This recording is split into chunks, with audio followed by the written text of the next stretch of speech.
Hold the phone. This is the phone. Hold the phone. Why don't you hold it? Why don't you? Huh? That's what this show is all about. It's about holding the phone. My name's the Small Dude, and welcome to the show. How are you doing, everybody? You doing well? You doing good? I hope so. This is a fun show where we talk about geopolitics and whatever you want to talk about. You're going to be calling me on this phone. Oh, Brian the God.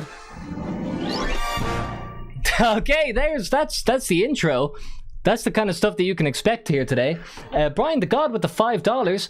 Hey, why did you unlist the Secret Circle? I was listening to that, he says. Well, Brian, I'm glad to give you this good news at the start of the stream. My album on Spotify, The Secret Circle, I had to take it down because I was having a moment of mental uncertainty with Spotify. Long story short, Spotify was messing up my releases, but it's coming back tomorrow, probably. Okay, I found a way around. I figured it out. Thank you, Brian the God. I'm glad to tell you that you don't have to worry about that anymore. Okay, people. What are you laughing at? What are you laughing at, people? This is supposed to be a cheering show. Alright, so today on the show, this is how the show works. You're going to call in on this phone, and we are going to talk, me and you, about whatever you want. About what's grinding your gears, what's annoying you, what's bothering you in your personal life. Has your landlord slept with your mother? Or your wife? Or your father? Or your dog? Has your landlord had sex with your dog? You can call in and tell me all about that. You can tell me about a certain country that you hate. You can tell me about a race of people that you hate. You probably shouldn't, I don't know. If I'm not responsible for that, right? If that happens, YouTube, the Indian guy who's reviewing this video, just so you know, nothing that they say represents me or my views, okay? Jonathan Shadow says I should sell my songs on my own website. That is true. I should also host this stream on my own website, and I should do everything on my own website. But I don't have a popular website, so I have to use the websites that are already established, unfortunately. That is just the way it goes in these days. We're beholden to websites, aren't we? It's all about the websites. Okay, so enough talk about websites. Let's get into the show. If you want to call in, what you got to do is you got to go to the Discord. Link is in the description. And then join the stage. And then I will take people from the stage into the phone because I have that technology. But before we do that, there's something very important, ladies and gentlemen. You know what it is. It's the monologue.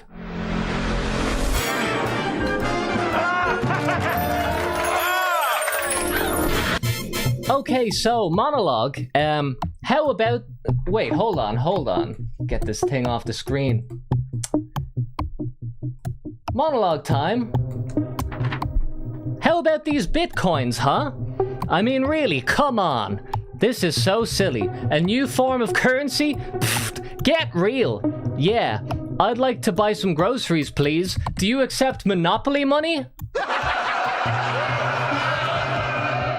No, seriously though, what is the argument for Bitcoin? Sure, it's durable, it's divisible, it's portable, it's fungible, it's rare, it's easy to store, and it's resistant to erosion.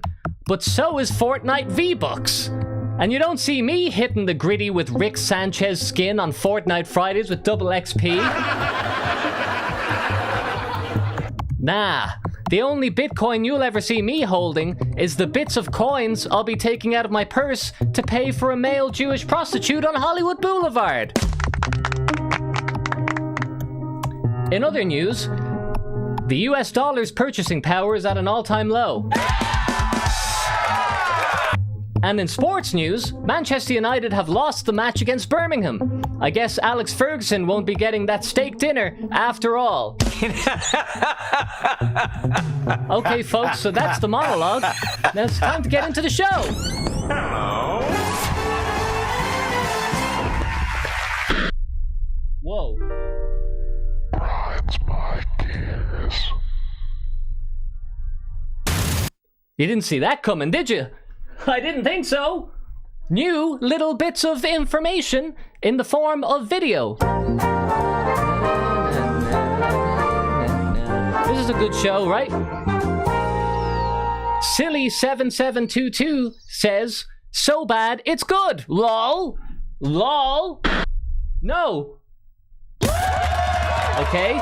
This show's so bad. How about I just don't be on screen? How about I just be in the corner? This is how I be now on the show. This is my new idea for the show, is that I just be here. How do you like that? Yeah, you like this? This is going to be the show now. And it's not going to be like this, you know? I spent a lot of time setting this up. I'm starting to think that it should just be this. In fact, less of me. The less of me, the better. Just like Tame Impala said. Okay. Jonathan Shadow in the chat says, how you like them apples? But I don't appear to be in a restaurant where they sell apples, so why would you say that? How about I just stop talking altogether? How about I just get entirely off the screen? How about I end the stream, huh? How about that? What would happen if I just ended the stream? How about I just go over here? Is this good? Is this good streaming? How's this? You like that? Okay, ladies and gentlemen, welcome to the show. Today we're gonna have people on the telephone over there. Sorry to intrude on your space, but just had to show that there. Gonna get them in on the line very soon. Just as soon as I figure out how to get as little of me on the screen as possible. Okay? Because I'm not feeling it today, ladies and gents. I'm not feeling like being on camera. And you know, it's easy for you to say, oh, just be on camera for me so I can enjoy you at home in my own domain. Yeah, that's easy for you to say. But what about for me having to be on the camera, you know? Does anyone ever think about that? How it feels for me to be here? Being seen and heard and judged? No. This is much better the way we do it here.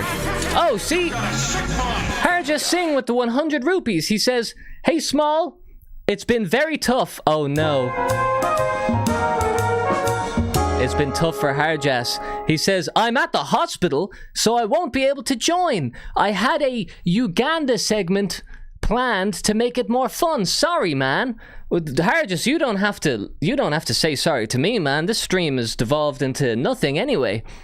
So it's okay. Like the quality is going down. It couldn't be getting worse. There's nothing you could do to save it. So don't worry about that, Harjas. Just make sure you get better, okay? Don't be swimming in the Ganges naked. You know, that's how a lot of Indian rupee havers get in trouble in the hospital. Okay. Now, why don't we get into the show? Ladies and gentlemen, I'm back on screen, and we are going to take a hello. We're going to take a hello from a person on the phone momentarily. Okay? Now it's coming up. I'm going to let them speak. They're going to run the show now. Caller, can you hear me? Yeah, you're coming through loud and clear. Okay, now everybody, this guy's gonna run the show now. So why don't you tell them your name, caller, and you can just take over. Hi, well, where do I start? I'm on the big airways, you know. When I was growing up in the slums, I mean, they always told me I was gonna make my way here, but I never thought I'd actually make it. I'm the man behind the mask, but you can call me friend. Enemy, maybe, you know. Okay, so you are the man. That was very good. That was very good. Do you have experience hosting a show by yourself through the phone? Not by myself. I do run a very famous podcast. Like we have about 4 million Go to my daily channel listeners. and check most recent shot of Lottie. Hold on. She was trying to take off like an Apache helicopter. So she's a right nutter, ya ding dong. There's Do not read Imsar. There's a woman talking to me through the screen there, and she's saying all types of things that I need to check out, and I need to do this, and I need to do that. It's you have a very popular podcast, friend, the man behind the mask. Yeah. You know all about this, right? Yeah, I know. I mean, we don't get many super chats anymore these days. But all the payment processes have blocked us. You know, we were making jokes that were too funny. Big Comedy was getting scared. Jokes that were too they were funny. trying to shut us down. Yeah. I know what you mean. I'm always making jokes that are too funny, and I have to dial it back. That's why I've. Oh yeah, Sam. And people like us, fucking, we have a persuasion of liking a certain show, and big comedy will try and put you down and tell you it sucked. When I will vehemently disagree with them. Big comedy does not want anything to do with me, and I've been fighting them for a long time. They they're trying to put us down. They blocked all our payments. We don't get super chats anymore. Okay, it's that simple. Now, what is this? Is this what's your name, by the way? Oh well, like I said, you can call me anything you want. I'm gonna call you Jerry Lewis. Okay, I'll take that, Jerry Lewis. Okay, and Jerry, what is your? Do you really have a podcast? Yeah, we really have a podcast. And what is it about? Oh, well, it's kind of just me and my friends. We spitball. We do improv. You see, I mean, we all took improv classes, which obviously I'm sure you're familiar is like the best guaranteed way to get funny if you're lacking in your comedic skills. You go to improv class. You do like fucking one-word story, like that bit in Family Guy. For example, it's well known that funniness is not an inherent thing. Someone can just teach you how to be funny. That's why we have so many funny people in the world, because you can just learn it real easy, right? You just go to a funny class and be funny. Haha. Yeah, exactly. Go to improv. Watch a YouTube channel and nothing. Watch one YouTube channel, nothing else, and copy all their jokes and and nothing else. That's all you got to do. Okay, it's that simple. Just everybody, just watch this live stream. Listen to what me and Jerry Lewis say. It's gonna be guaranteed funny because we're professional funny people. And then just copy what we say. Bada bing, bada boom. You've just saved yourself $80 for an improv class. So Jerry Lewis, what's grinding your gears today, Mr. Professional Podcast Man? Oh, well, to be honest, me and my friend were recording an episode of this podcast sorry for swearing, excuse my French. We were recording an episode of this podcast yesterday, and somebody was trying to come in, but fortunately, my little brother who lives with me, said to them, he was actually referencing a Family Guy cutaway gag in his own right. He was going, don't go in there, he's doing his podcast, which, if you'll recall, is from the Peas in a Pod cutaway. Oh, amazing cutaway, classic cutaway. Your brother has great taste. Yeah, well, I've been raising him almost single-handedly since the accident with our parents, and I've been raising him on a healthy diet of Family Guy clips on his iPad. So Okay, so you were recording your podcast. Your brother said, "Don't go in there." He's recording a podcast, and what happened next? Oh well, they came in. It was one of these FBI agents sent by Big Comedy. I don't even live in America, but they sent the FBI, and he was fucking.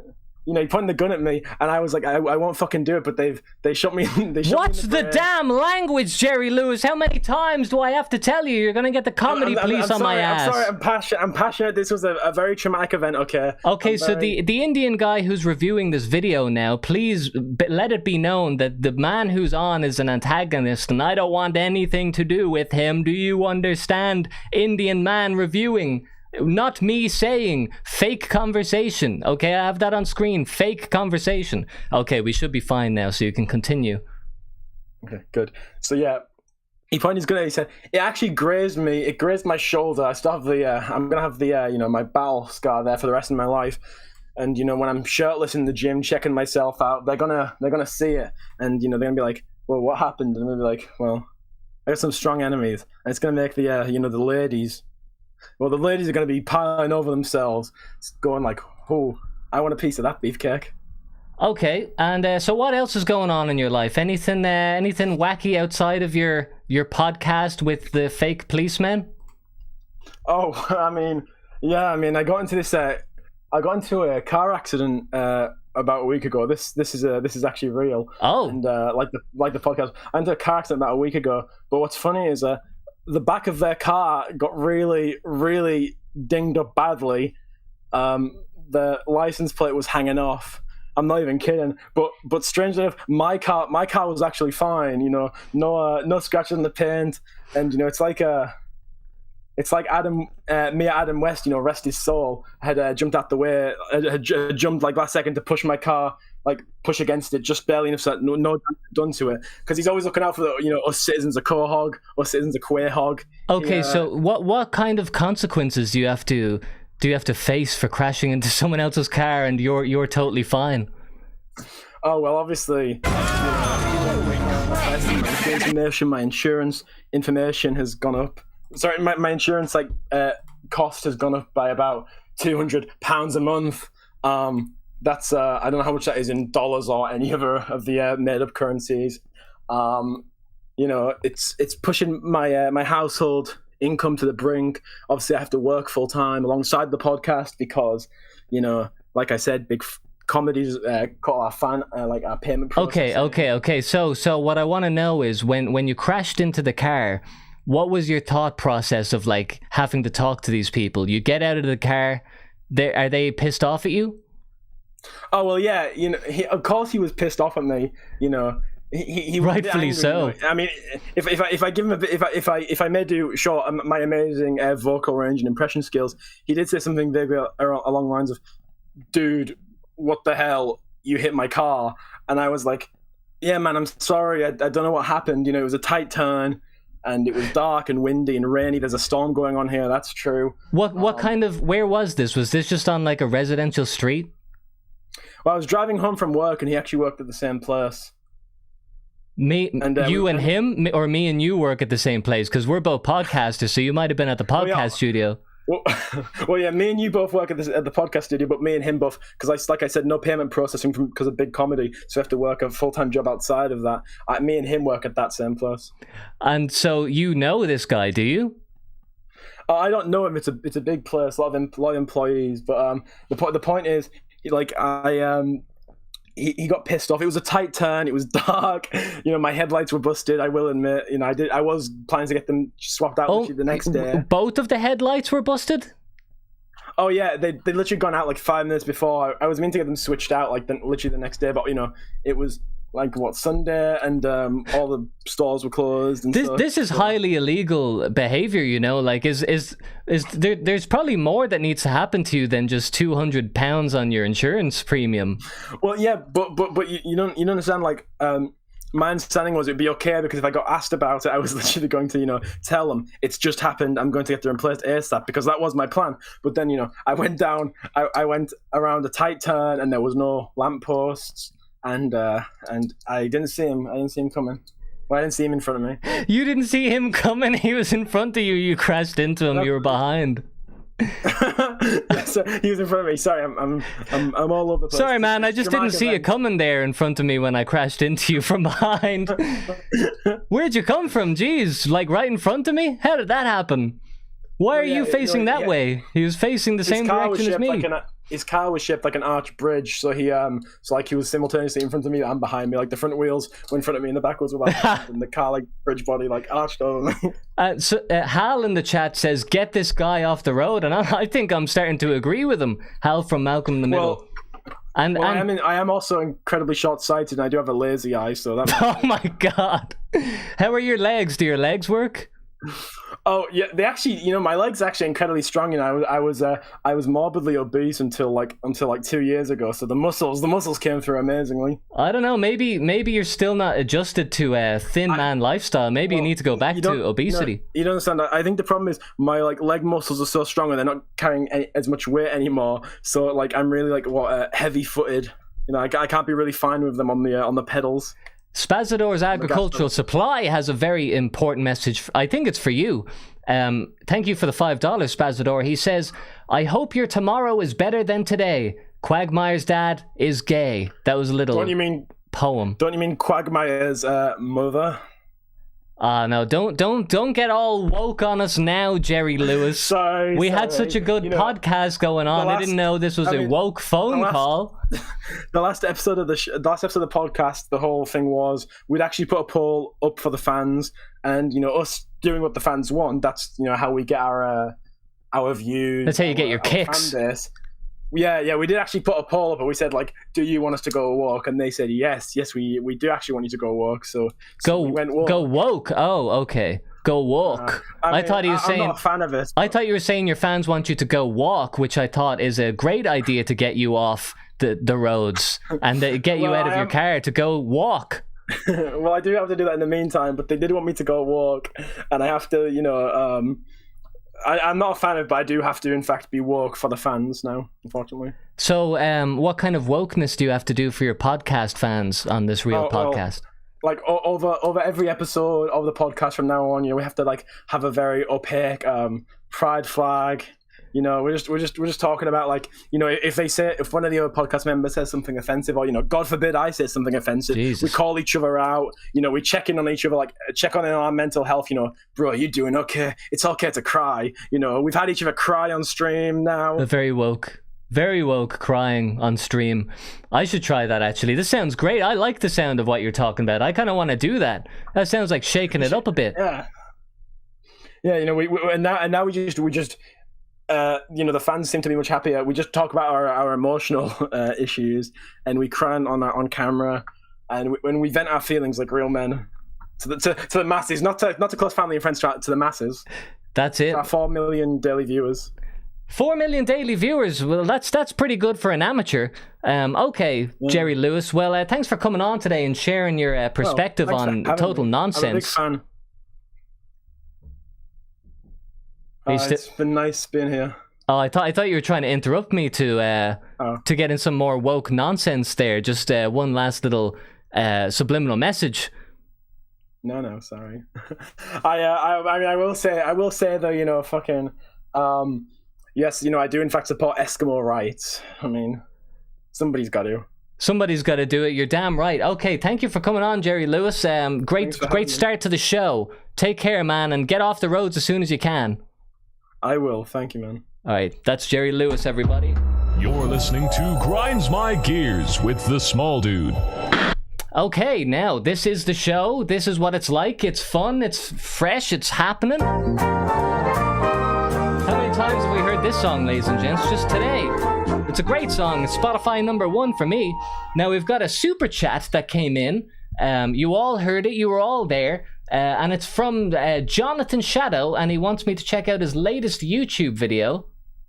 Okay, God, how am I going to get this short on screen? We need to take care of Martin VC very soon. Okay. Skid row, folks. This is a disaster. This is a disaster. This is not what I signed up for at all. Okay, so this is Jonathan Shadow's channel. He wants me to watch this video. Helicopter, helicopter.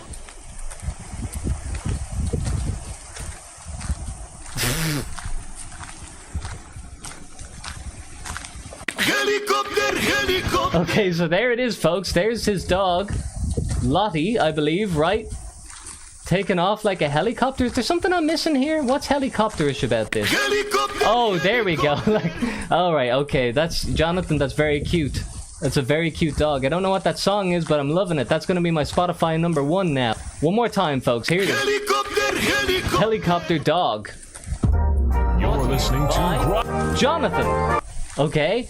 Maybe that's the last time I get something on screen. Okay, that was not optimized.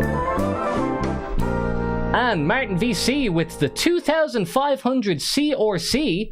Now I need to know what that damn currency is. What's C or C? Central Remedial Clinic?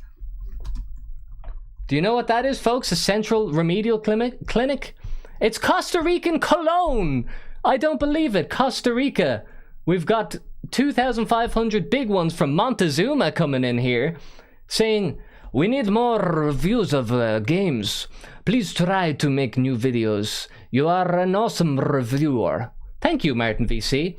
I will try to make new videos just like you suggested. I'll try.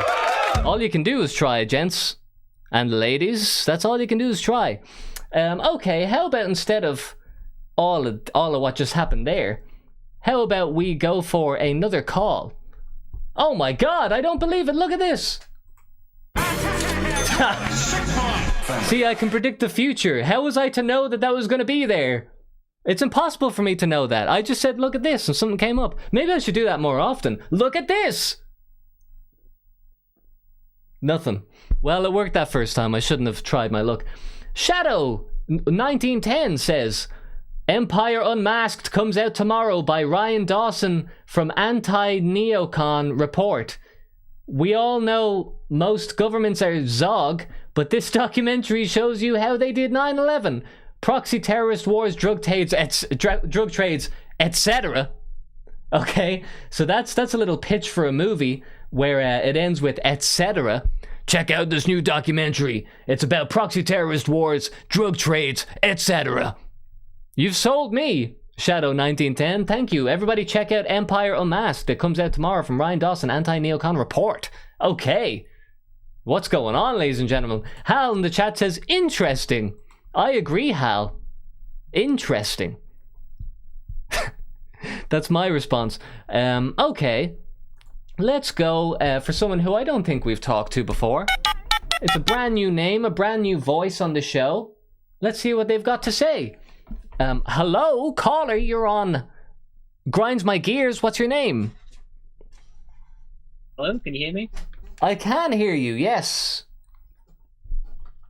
Okay, you can call me CJ. CJ, okay. Where are you from, CJ? Yes. Sorry, you broke up there. I just heard half of a syllable. I guess. Oh, guess? You are from Melbourne, Australia. Wow. That is so incorrect. Well, good try. Hold on, let me try again. You are from Montezuma, Costa Rica. Gosh, that's so close. You're like 99.1%. But you're missing that point, a 0.9. I'm one letter no, off, am I? There's just one letter from the words. Guessed. Yeah, one letter. I'm going to take a guess. Yeah, okay. Okay, you're from London, Ohio. No. Los Angeles, California. No, really. No, it's a bit too brown, so. Okay. You're not. I feel like you're not going to tell us, CJ, are you? With a man who calls himself CJ, what does that stand for? Can't joke? It stands for full gen. Full gen? Full gen. Like you have to call gen. You have to call him right now. Call Jim. I thought you were saying that you're cool Jim, and I was like, that's not a nickname that you're allowed to give yourself. Cool Jim. No, it's a veiled message to call Jim. Kind of like how there'll be secret message. It's like the Frankfurt School, where there's a secret message and everything. That's what CJ stands for. It's call Jim. And for people who are in the know, they'll know what to do with it. Okay, well, we'll keep that under our hats because this is a if you know type kind of call with CJ here. We've probably let a little bit too much go here. So CJ, before we spill all your secrets, what is grinding your gears today? Well, small dude, what grinds my gears is, I read a lot of books. I read a lot of history books. And maybe more. You could take a bit more serious, or maybe not. But what really grinds my gears are when you're reading a history book, and let's just say you're reading something about Stalin, Joseph Stalin, and you pick up this book intending that you're going to get a objective analysis of certain events or of the career or biography of Joseph Stalin. But what you usually find there is not so much an objective analysis, but more so a diatribe of opinion. And I think that the job of the historian is to present the facts as they are without any emotion or biases. But it seems that someone as you could say Joseph Stalin, you're not allowed to learn just the facts, man, as the expression goes.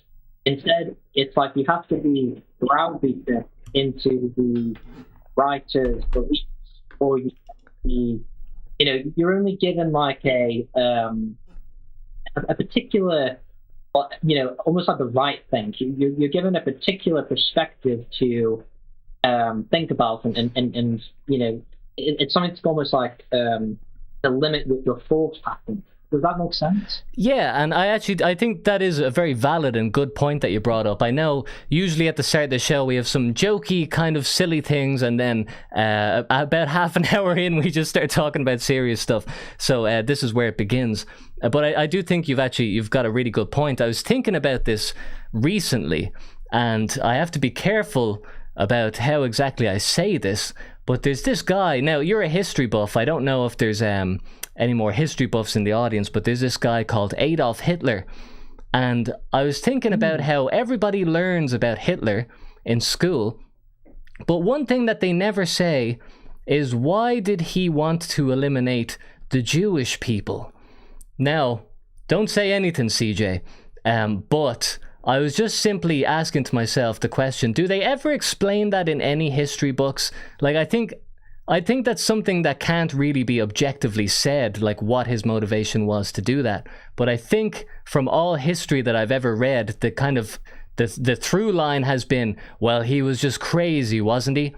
He was just he was a failed artist, and that's where the genesis of that thought came from.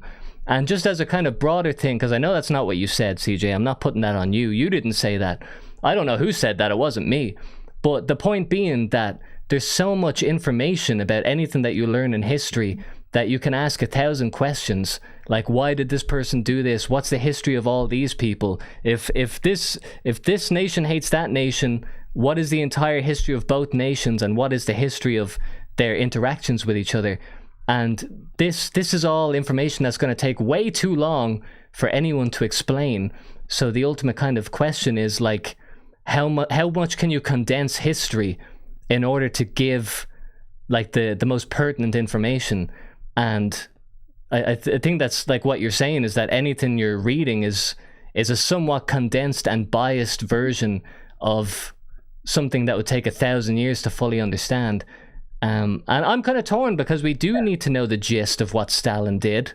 You know, it's not good for people to not know anything about him, but, you know, where do you stop? Where do you start and where do you stop? And the man behind the mask with the £5 British says, only in Ohio! Well, let's backpedal a little bit. Yeah. Because you and I think we're similarly aged, because you're 28. I actually turned 29 since the last time I spoke my age, so people can update their Wikipedia entries now. Happy birthday! You can have a Guinness extra stout on me. Hey, thank you, CJ. Yeah, but we're pretty similar. You know, I'm 28. I'm going to be 29 in November. But you and I, though, probably had a very similar experience in history class, where, you know, when it was talking about Hitler and a certain event that occurred with certain people, you know, we were only given one perspective. But really, you know, you asked before, why did Hitler hate the Jews? And there's actually a very easy answer to that. It contained within the book that no one is allowed to read, which is Mein Kampf, which is you know, it's kind of half biography of speeches that he made for the National Socialist Party. Some people believe that he didn't write all of it. That's probably true, but I think the biographical information is probably from himself. But we're not allowed to read that. Not even when you talk about it in history class, it's simply perhaps it's presented to the class as this was just his outline for extermination of the Jews. But in reality, Mein Kampf talks about a lot of things. You know, you could say that his biographical section is justifying some of his ideas and exploring, you know, certain political avenues that he wants to go down. It's like it's a good resource to, you know, for the curious reader to understand why did he come to certain decisions that he came to. Because he writes in his own biography that he was not a prejudiced person. He saw German Jews as good. It wasn't only until after World War I, when Germany lost, that he started to question certain things and to basically go down. Like, it was actually very hard for him. There's a whole section in Mein Kampf where he talks about that he struggled because he would think that harboring hatred towards the Jews would actually make his father displeased with him. It would make his father think that he had prejudiced person when Hitler's father didn't raise him that way. You actually get a very rich and interesting struggling, an episode of struggle in Hitler's life. Okay, CJ, I'm going to stop you there because your mic quality is pretty bad and kind of getting about a third of what you're saying there, like somebody said in the chat. I appreciate the what I've heard from you there. I do think you've got interesting points. It's just the mic quality, but like, you know, as you said. I can put another microphone if you give me 2 seconds. Okay, you do that, yeah. And I'm gonna yap in response. Someone in the chat there, I think it was the man behind the mask, said you can own a copy of Mein Kampf. I have one, and I think what he means is that it's just this idea that like we're talking about history class in school. It's like we have a history book, and you read from that. And essentially, this tells you all the truth of the world, and this is what happened. You don't need to question the history book. You just need to do an exam and say that you understand what you've read here. And I'm not saying that history books are just outright wrong in every way or that they're all biased in the wrong way. But if you were to go out of your way to read Mein Kampf for history class in school, that would be seen as insane. And I think your teacher would like deduct marks from you for doing that. And it would be embarrassing. People would be like, are you crazy? What are you thinking? What's wrong with you? You don't need to like ban it in order for people to feel like ashamed and embarrassed by it. Small dude. Oh, whoa, okay, you're Can you back. hear me? Yeah, what? You had this mic hanging around the whole time?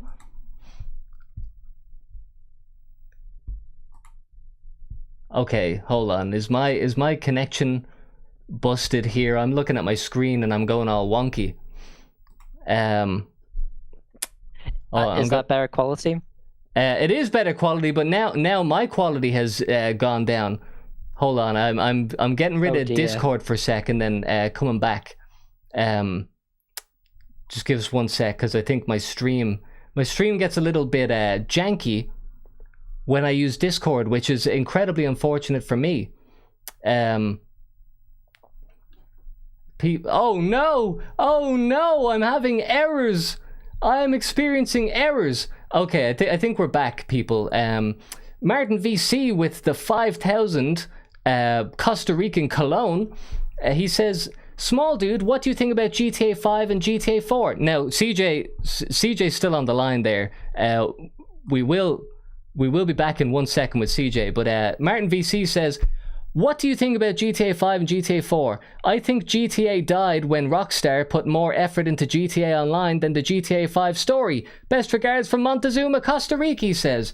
Well, Martin, my general baseline opinion is that like all Rockstar games, they're very well made, well designed. On every technical level, they are brilliant and everything that like a movie would aspire to be. As for actually playing the games, I've never found them that interesting to play. I like driving around and I like shooting people a little bit, but as far as it actually being like a very engaging game, I've never really gotten into it. But I do think it is kind of like technically it's a technical marvel, and for that reason, like it is to be respected. But in terms of doing like of how they went with online and stuff, they chased the money and the soul is gone, unfortunately. But they do have the money and the resources to make something that just looks impressive regardless, and I kind of respect them for that. They're like the evil villains of games in that regard. Okay, CJ, you're still with us? Yes, sir.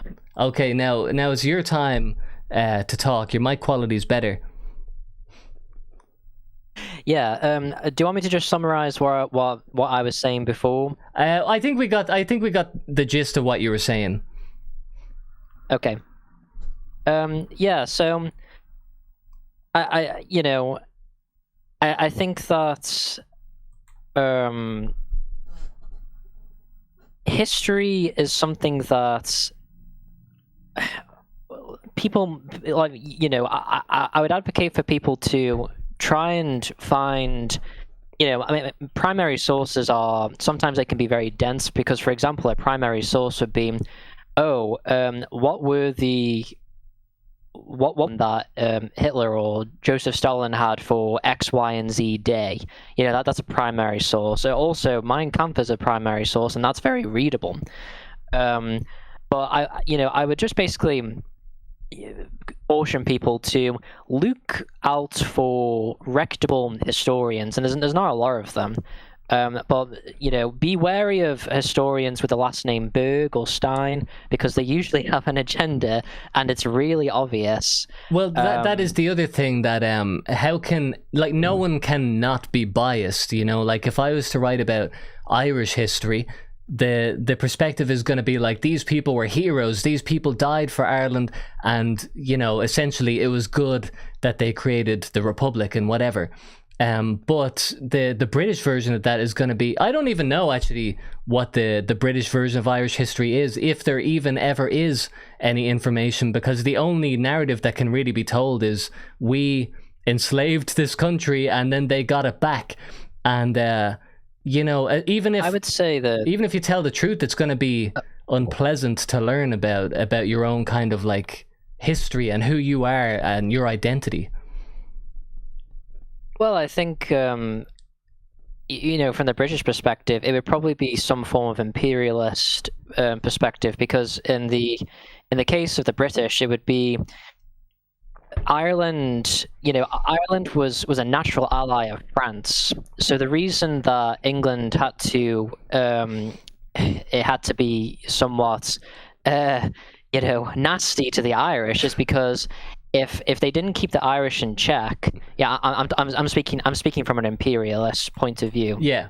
Just so you know, if they didn't keep the Irish in check, then the French would naturally, they would use the Irish as like a landing as a landing spot to invade England, which is what they did with Scotland. Scotland and France were always flirting with each other, thinking about when they're going to invade. So from that perspective, they would say, well, we didn't want to do this to the Irish. The Irish, they fought against us, and we didn't want that. We tried to, make negotiations and whatever. And I'm not saying that, obviously the truth is very complicated. No, but you're painting a good picture of how you can take one side, which is we were enslaved and then we fought back, but then there's another perspective which is like kind of convincing, like everything you said there is like, damn, that's a good story, that's a good narrative right there. But it's a shame, though. It's a shame, small dude, that that truth has to be parceled out. It's not instantly available, and the reason why is because the narrative has power, and countries, they need to produce a narrative in order to you could almost say it's like it's a military tactic, or it's a civilizational tactic, so that you'll always have justifications to do certain things. There'll always be a framework, a narrative framework for a country to do certain things under, like, we want to spread democracy because it's, we want to give rights to people. We want to give certain oppressed peoples the right to do certain things. But then on the other hand, that's more so just spreading your influence. It hasn't really got, to normal people, we should give women in the Middle East rights. We should give them women's rights. But what they're actually, what the government is actually doing, it's giving this certain population something to fight against their country. Basically, it's like it's hyper sophisticated psychological warfare, where you infiltrate, certain ideas infiltrate a certain country. And it's to weaken a regime, or it's to incite a war. Yeah, So, well, I guess it's I guess if you think about who the people in a war are going to be, it's the citizens of your nation versus the citizens of another nation, and what they're reading and what they know about your country is what they learn in history books in school, and like what the narrative tells them. And ultimately, you don't want to raise a nation of people who are like, hey, our country enslaved everybody, we're terrible, we deserve to be toppled, and I'm not going to fight for my country. If someone invades us, I'm going to say, yeah, we did so much terrible stuff, we deserve to be invaded, we deserve to be taken over. Like, it wouldn't make sense for a country to, teach its citizens to think like that. It's I do think it's a good thing for each nation, for their people to think that their nation is the good nation. But that makes it very difficult to tell the true story about what is going on in the world. Yeah, I mean, you should have pride in your nation, and people should be taught to honor their ancestors and their achievements. But that also has a you could say somewhat of a malicious it can be used maliciously by the government. But yes, I do definitely agree that you should have pride and value in your nation, even with your faults. There was one thing I was going to say. Well, CJ, we're going to wrap it up now. If you can remember, we'll make it quick because we're going to get on to the other callers who have. We're all going to talk about history today, I guess. They all have their opinions on the fall of Yugoslavia, no doubt, right, people? No, I can't remember. So, but thank you for letting me on the show. All right, CJ, thanks for coming on. Those are some good thoughts. I feel come on again, and hopefully I'll be more prepared to increase my intellectual capacity for this conversation. Yes, sir. Thank you very much. All right, that's CJ, everybody. CJ! Grinds my gears. Okay, folks, that's the little Grinds My Gears theme song that you just heard there, okay? Now, what's going to happen next? Well, I'll tell you right after this. Okay, so what happened there was I just realized that there's a window open over there, and that people on the street can hear everything that I just said, and that's not good. That's not good based on the subject matter. I had to do something about that. I had to take an evasive procedure, okay? That's what they call it. An evasive procedure. Evasive action. Evasive maneuver. Okay, now before we get on to the next caller, we have to do something that's very important, ladies and gents. We can't not do this. I'm sorry, but it has to happen, and you know it does. It's today's sponsor. Today's sponsor is Booty Calls. Booty Calls is a romantic intercourse service that supplies you with women who you want to do.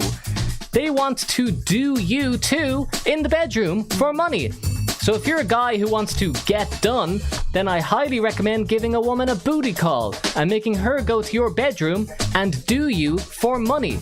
This is 100% legal. Get a booty call today. 10% off with promo code JAZULA.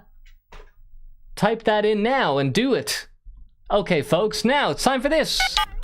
Another phone call. Who's going to be on the phone today? On this show of all shows. Alright, folks, it's happening. It's live. Anything can happen. As you can see, the window could be open. Anything could happen. Hello, caller. You're on Grinds My Gears. Who am I talking to? Hi. I didn't actually think I'd be picked. Hello. You can call me Axo. You are Axo. And are you a child or a biological woman? I'm a woman. Okay. So we've got that established, all right? Your profile picture is a demonic entity, so I had no idea who was going to be on the other end, and it still could have gone any way. In fact, woman's the last thing that I thought from this profile picture. Who's that handsome gentleman? It's a character from a comic I took a screenshot of, like, years ago. And I thought it looked cool, and I can't even remember anymore, to be honest. It does look cool. I like it. So, Axo, what's grinding your gears today? I don't know. There's always something grinding my gears. I guess I could say today is just to take away from the serious talks you've been having. I'm bored. I just don't want to do anything today. But I have to. That's grinding my gears. Yeah, here's a problem. You know, well, let's see. Let's get an idea of what your average day is like before that, because you could be sitting around unemployed, contributing nothing to this great society, unlike me with my YouTube channel, contributing well. Do you have a job? Well, I'm a full-time student right now, so not really. Full-time student? He said that with such... I'm doing college work. I'm a student. What are you studying? Education. You're studying education. That sounds like an oxymoron. I know. And what to be a teacher? Yeah. You're not going to teach about history, are you? You know how I feel about that. Well, honestly, I don't really want to. I've never enjoyed like social studies classes because half the time it's boring and you're not learning history, I feel. Or that's been my experience. Okay, so you're in college. Do you have a job while you're in college? Doing substitute work at schools. Oh my god. Okay, no wonder you're bored. Yeah. Your life is so boring. So yeah. you're in education, and then when you're not in education, you're educating. And then what do you do when you're not doing those two things? Mostly fuck all. Honestly, I'm so tired. I'll just watch TV or doom scroll. Take my dog for a walk. Not much. Well, I carved pumpkins with my friend the other day. Oh, hey, that's a pretty natural kind of thing to do. You know, something that doesn't involve screens and phones and computer games and stuff. Carving a pumpkin's like a good old-fashioned thing to do, but you can't really do that 4 times a week like you can tennis. Yeah. But I'm kind of glad that you said that like you're studying and like you have some work to do, because the kind of boredom when you have no job and you're not in education is a very different type of boredom. Whereas at least when you're bored, like now, like you can end that because you're going to have to do something tomorrow. But I do think that the big problem of our time is that you spend your whole day working, being productive, studying, and like trying to get a job and trying to set yourself up for the future. But then when you have free time, you're like, I've never planned what I'm going to do in my free time because I'm always so busy doing stuff. Is that how you feel? Mm-hmm. Oh, so very. Like, it's so tiring. And then I see my friends who, like, all have their full-time jobs working away, and they are just, like, exhausted, and they hate life. And I'm like, oh, I can't wait to hate life, too. Even more. Yeah, I mean, well, the way I'm thinking about it recently is that I have an unlimited amount of work that I can do, and I can do it at any time. Like, I can just go to my computer at home and start working at any time. And I end up working like all day, every day, including weekends, because it's so convenient that I can just go there and do something that's might as well. Huh? Like, might as well, yeah. Yeah, like, might as well. It's there, and it's, like, a productive and good thing to do. But then, like, some days I do not have the energy for it, and I'm like, I need to take a day off. I need to do something for fun, and I've not planned anything fun to do. I don't really know what I do for fun anymore because, like, I'm just spending so much time working. And that's where a lot of people get stuck on their phone and their computer, because it's so easy to just like, I don't know what I'm going to do. I can just go on YouTube, and then you just waste the entire day on YouTube. I think the best thing you can do is like get away from computers. But people don't want to do that anymore because it's like, I don't know, like what's the appeal of going to a park and having a walk? You know, like... Exactly. Carving pumpkins, you can do that for like a couple of hours every now and then, but what do you do for like hours and hours for fun that doesn't involve a computer. Do you have any hobbies or anything like that? Kinda. I'll do the video game stuff. I'll draw. I'll read. But again, it all comes back to the phone because it's the easiest thing. I think phones are like, they're kind of evil, man. Like, they kind of are. Well, like, they're crazy. It's the phones are very, very good at exploiting the very real problem, which is that, like, when you don't know what to do, just pick up your phone and, like, just look at the apps that you have and just keep going through the apps until several hours have passed. Do you find yourself doing that? I find that, I think everybody does that because that's what phones are designed to do. That's what apps are designed to do. And like you see as the evolution of the phone has gone on and the new apps that have appeared, like we had Vine and now we have like TikTok, and it's the dopamine rush that you're getting incrementally. You don't want to go out and do something that takes a lot more effort to do or be perceived as fun in a different way, because it's like I could just sit and doom scroll. Well, it's also that if you want to do something else, you know, something outside that's fun, you don't have like a really convenient list of like things that you just press one button and you start doing it. Like, I think if there was some sort of device where like when you press this button you start cycling instantly, like you would be more inclined to do it because of the convenience. But like it's the convenience of the phone. And to be honest, my thing about it is that I am very stubborn, and I don't like for someone else to like manipulate me for any reason. So because I know that apps are designed to, like, you know, trick you into using them, especially with like, you know, the way the icon for the app is and everything, I just don't even like having that on my phone. So I just like delete all apps, and I don't have You're any. A smart man. Like, because you have to like. You have to put yourself in jail. Line. You gotta force it. Yeah, like you're not gonna do it. You're not gonna be able to beat these like giant corporations. They know more about how to trick you than you know how to resist them. But if you just don't give yourself the option to use apps, like you stop doing it.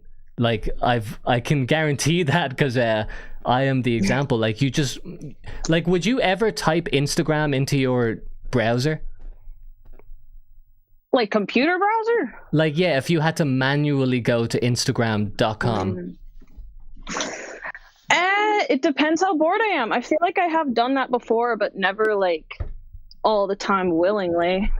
Well, would you feel guilty? Like, let's say you deleted the Instagram app and then you had to like go on the browser to go to Instagram. Would you feel guilty for doing that?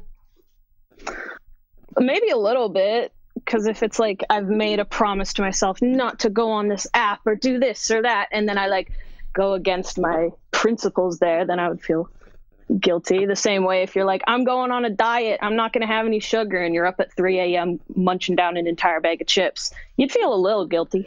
Yeah, well, that's the big difference between like kind of not getting sucked into the trap or not, is you can delete the app, for example. But if you don't feel guilty going on your browser and going on Instagram that way, then like you're still gonna get got by it, unless you delete the browser, like you delete Google Chrome or whatever. If you want to like get thin and like you don't have any sweets in your house, you don't have any junk food, but like you still drive to the store and get some whenever you want them. Like, if you don't have the guilt for doing that, then you're just gonna always be stuck with it. So you've got the cognition now that you want to stop like going on your phone when you're bored, but like how are you going to achieve that? I'll probably never achieve it. Well, I say that all the time. That's what honestly, I don't like to hear. Doesn't? I think you can do it. You've already had the awareness that it's something that makes you unhappy, right?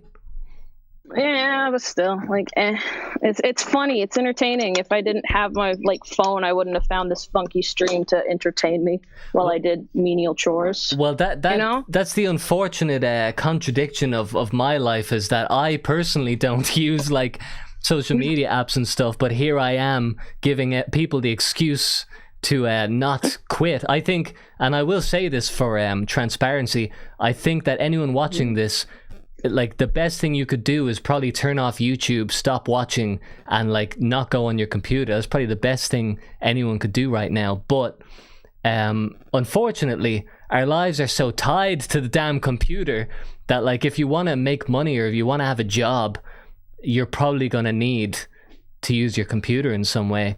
I guess you wouldn't really if you were an educator.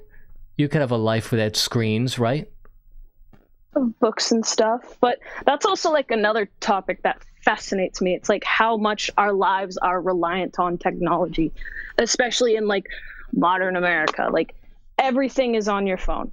Everything. Like so many resources are online, so many things, like our bank accounts are all connected online. You know what I mean? Like, well, what would you do if the internet just stopped working? I don't know. We would be sent back to the dark ages.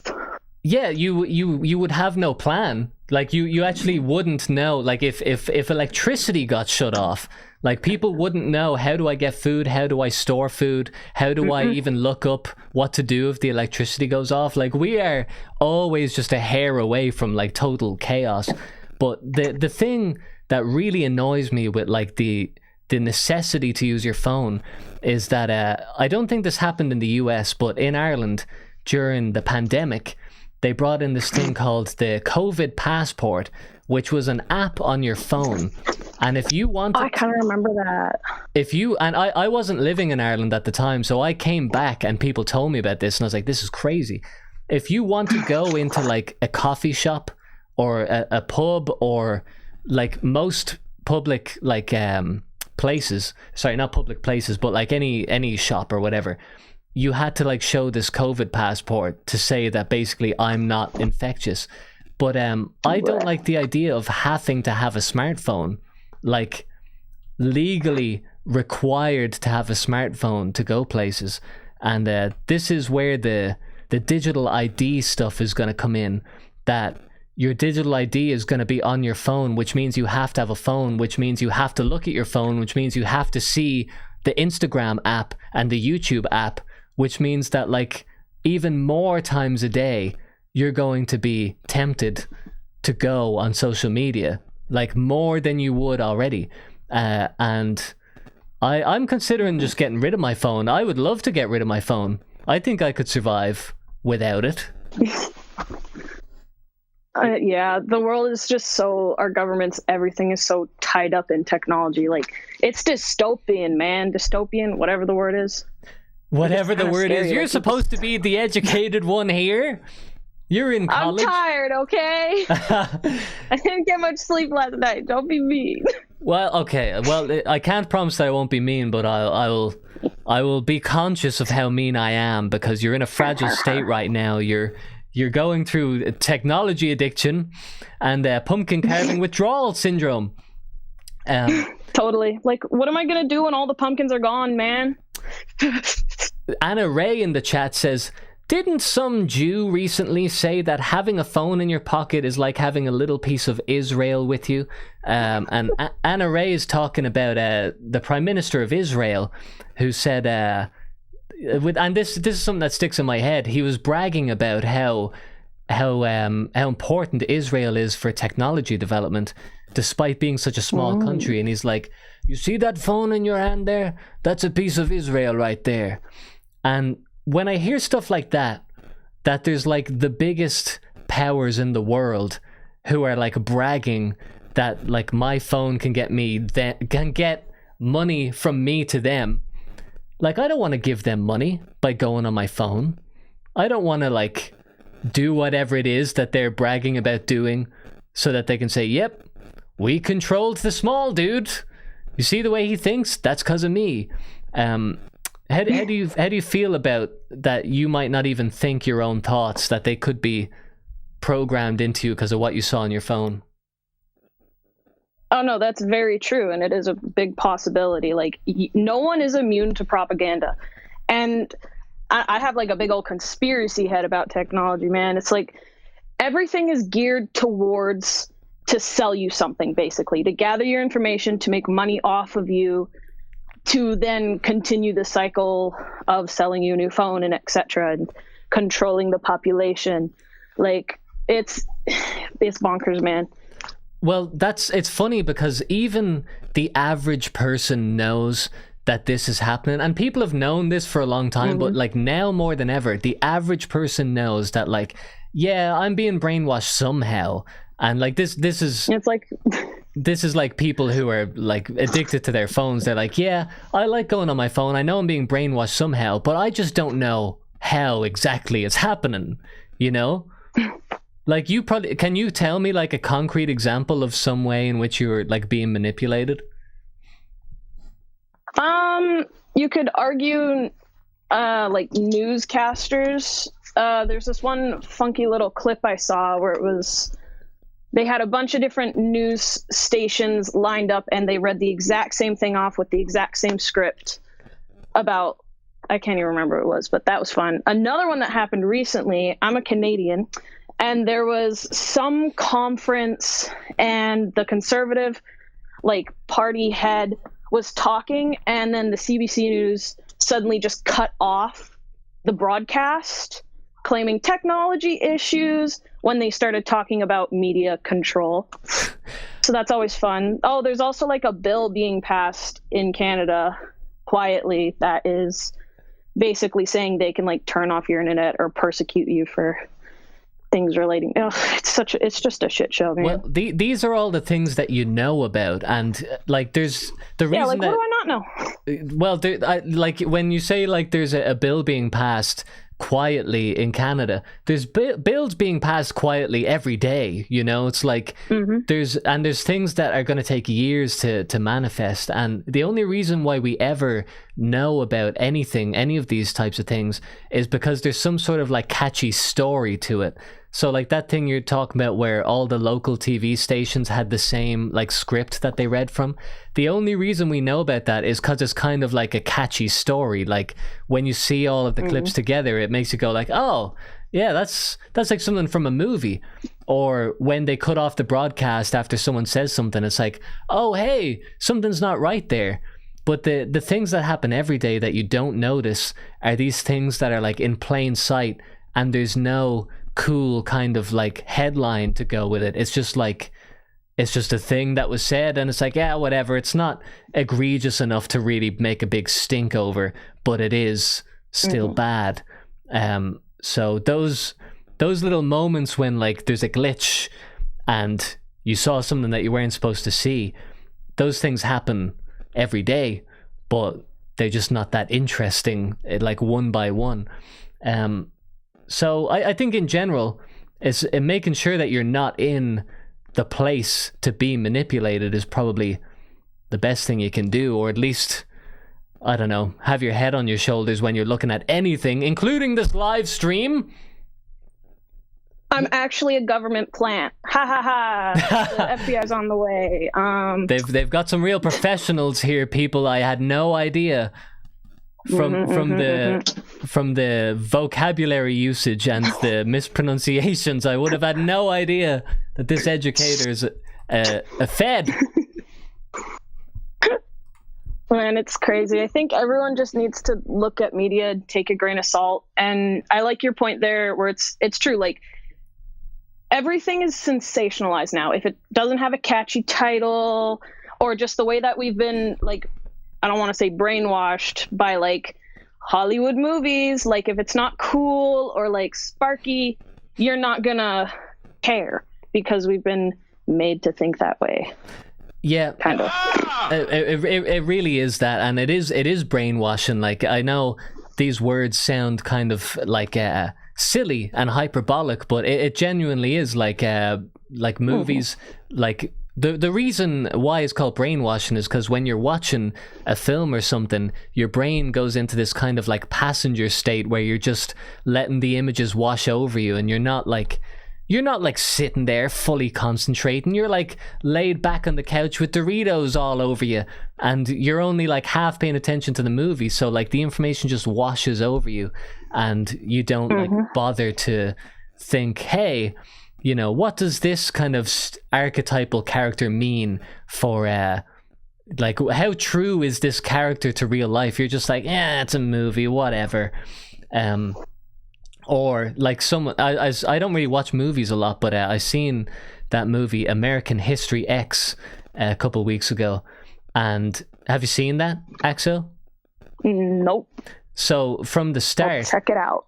no, I don't know if I'd recommend it. It was like at the very start, there's a guy, and you find out quickly that he's a Nazi, and I like whatever about the story, but I was just noticing how they never actually tell you that it's bad that he's a Nazi. It's just like implied the entire time, and it's like you should probably have to like show him do a bad thing or something like that, you know, or like explain why it's bad. But like the movie's just assuming that you know that, which movies probably shouldn't do, you know. They should probably treat it as if like you have your own independent thought and that you need to be given a reason to hate a character or whatever. Anyway, that's me getting dangerously close to saying terrible things. So I'm gonna stop. Axo, thanks for coming on and giving us your thoughts there. That was a nice little I guess all you said was you're bored, and it went from there. Hey, I was able to not be bored for the last however long we've been chatting, so thanks. Exactly. Appreciate it. Exactly, Axel. We've both done a good service here today. We should be remembered for this. Mm-hmm. So now you can kick up your feet and say, I did something good today. I stopped boredom for 5 minutes. Woo! Yeah! All right, Axel. Thanks for coming on. Talk to you again. Goodbye. You know what really grinds my gears? Okay, so people, we have got the super chats in here. You know what that means? I should have to explain every time I start a live stream. I should say a super chat is when somebody sends in money to have a message displayed on screen. Dr. Moldberg with the €2 says, "Hi, Mr. Dude, can I hop on?" There is a ticker down here, people. I've had to make jump in the queue €5. Because otherwise people can donate 40 cents and get on, and I want to make sure that it's fair. So them's the rules, Dr. Moldberg. And I gotta be fair to everybody, because people have been sending 40 cents in other currencies, which I didn't know, and skipping people, good citizens in the queue. Mr. Crustacean with the £5 and no message. So I guess, is there a Mr. Crustacean in the queue? You're not the first crustacean in here. He says, I paid more, let me on next. Where is Mr. Crustacean? Tell me. Oh yeah, okay, I see you here. Okay, we're gonna get you on in a sec. Alex Ghost says, hello, small dude. Hello, Alex Ghost. See, every now and then I will just pick out a comment and say hello. Something simple like that. Hello. You deserve a Nobel Prize, small man, more than Donald Trump. Hey, listen, just making the world a better place, one stream at a time. That's just a humble man, that's all. 30% to YouTube on those, though. Better to donate where less is taken. I think Patreon, says JBiz. That's right, I try not to get into this because, you know, I appreciate anyone sending in a super chat, but it is true that YouTube takes 30%. Hey, Salt Lord Dude with the $10. He says, hello, Mr. Dude. Can I please vent with you over the phone? Okay, Salt Dude has actually just alphaed his way to the top of the queue. So it's Salt Dude and then it's Mr. Crustacean. Yeah, there is a Streamlabs.com link down below. Oh my god, Mr. Crustacean's back to #1. I don't believe it. Here, maybe I should just not do anything. I should let's see how this plays out. Will Salt Lord Dude respond? Will he respond with $30? Hey, this is great for me. I don't know what it's like for the audience who's watching, but I'm loving this. This is exciting for me. There's a bidding war. We'll get you both on now, folks. Yeah, just as JBiz was saying, actually, you know what? I'm not even going to get into this because it makes me sound greedy. We should just get straight on to the next caller, folks. This is Grinds My Gears. Okay, and Mr. Crustacean says, get us both on and have a dual call. I'll tell you what, that doesn't generally work because people end up talking over each other and it gets chaotic. We will, and you know what? Salt Dude, he paid his fair share. We should give him his solo go. Well, unless he wants to get on with you. Anyway, let's get on with this. Hello, who am I talking to? Hello, can you hear me? Hello. Sorry, my microphone was messed up. Hello. Oh, the microphone was messed up. What have you been doing to it? Oh, I've been doing horrible things. I've been abusing it. It's horrible. You've been shoving the fucking microphone up your ass, Mr. Crustacean. No, but deadbeat dad. He ruins my beer bottle, so I have to beat him up. So, Mr. Crustacean, what is grinding your gears today? What's grinding my gears? Just a bit more, I'm kind of like this Findom Piggy, you know what I mean? It's just like... What, Findom Piggy? Yeah, because I'm giving you money. What does Findom mean? Oh, you don't know what that means. It's like, just really weird, it's alright if I talk about, it's not super sexual, but it's weird. You can talk about whatever you want, man. This is your moment. Right. It's like this weird obscure dominatrix thing. But when most of these things, it's sadomasochism, physical stuff and all that. It's very weird. It's men whose whole thing is they give these women access to their credit cards or their debit cards and all that.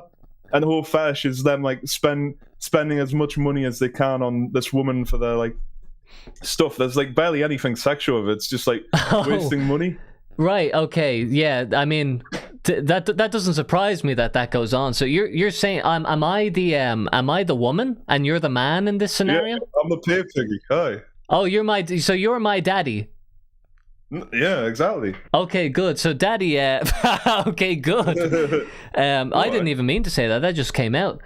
So daddy, what's on your mind today? Freudian slip. What are you wearing? What's on my mind today? I was listening to that conversation about let's talk about Yugoslavia. You said you were going to talk about that after the last bloke who came on. Let's talk about Yugoslavia. I got distracted talking about mobile phones. I actually was meant to talk about Yugoslavia. You're right. What happened there? Yeah, let's talk about them. Oh, what you need to understand, they're sort of like the slave race. You know what I mean? Oh, are we actually talking about that? No, I was just joking. Okay. Talk about it. Okay, now you've done the bait and switch 3 times now, Mr. Crustacean. Now, do you have something in particular you wanted to say, or we can just talk about we can do a lottery. A lottery? What's a lottery? What's that for? A lottery is if I had thought in my head 3 things to think about, I could give you a choice. Okay, give me a choice. Okay, we can talk. Now I'm gonna have to come with this off the top of my head, but let's see. What will be interesting to talk about? Okay, number 1, we could talk about Israel.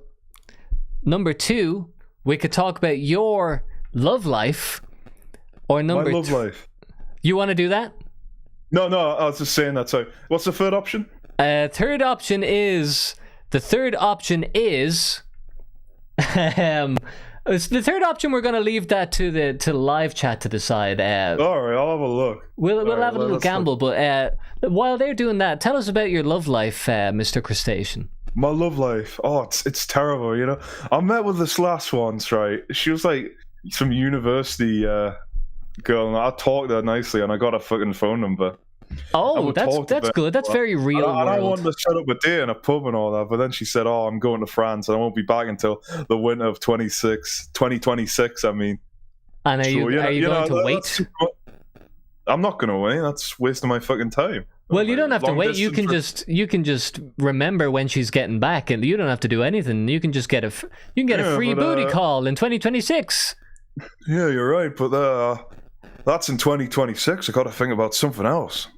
I got to spread out, take stock of what I got. You know what I mean? Yeah, well, you can put that on the back burner. That's what they call a vested stock option. Okay, so that one's not going to mature for a while now. So you better make sure you get your money other ways. But you're gonna get a little what do they call that? You're gonna get a little bond that's gonna come in. Literally a bond that is gonna come into your inbox. Yeah, it's a low sunk what's it called? That strategy where you stay in for a long time, low cost the low.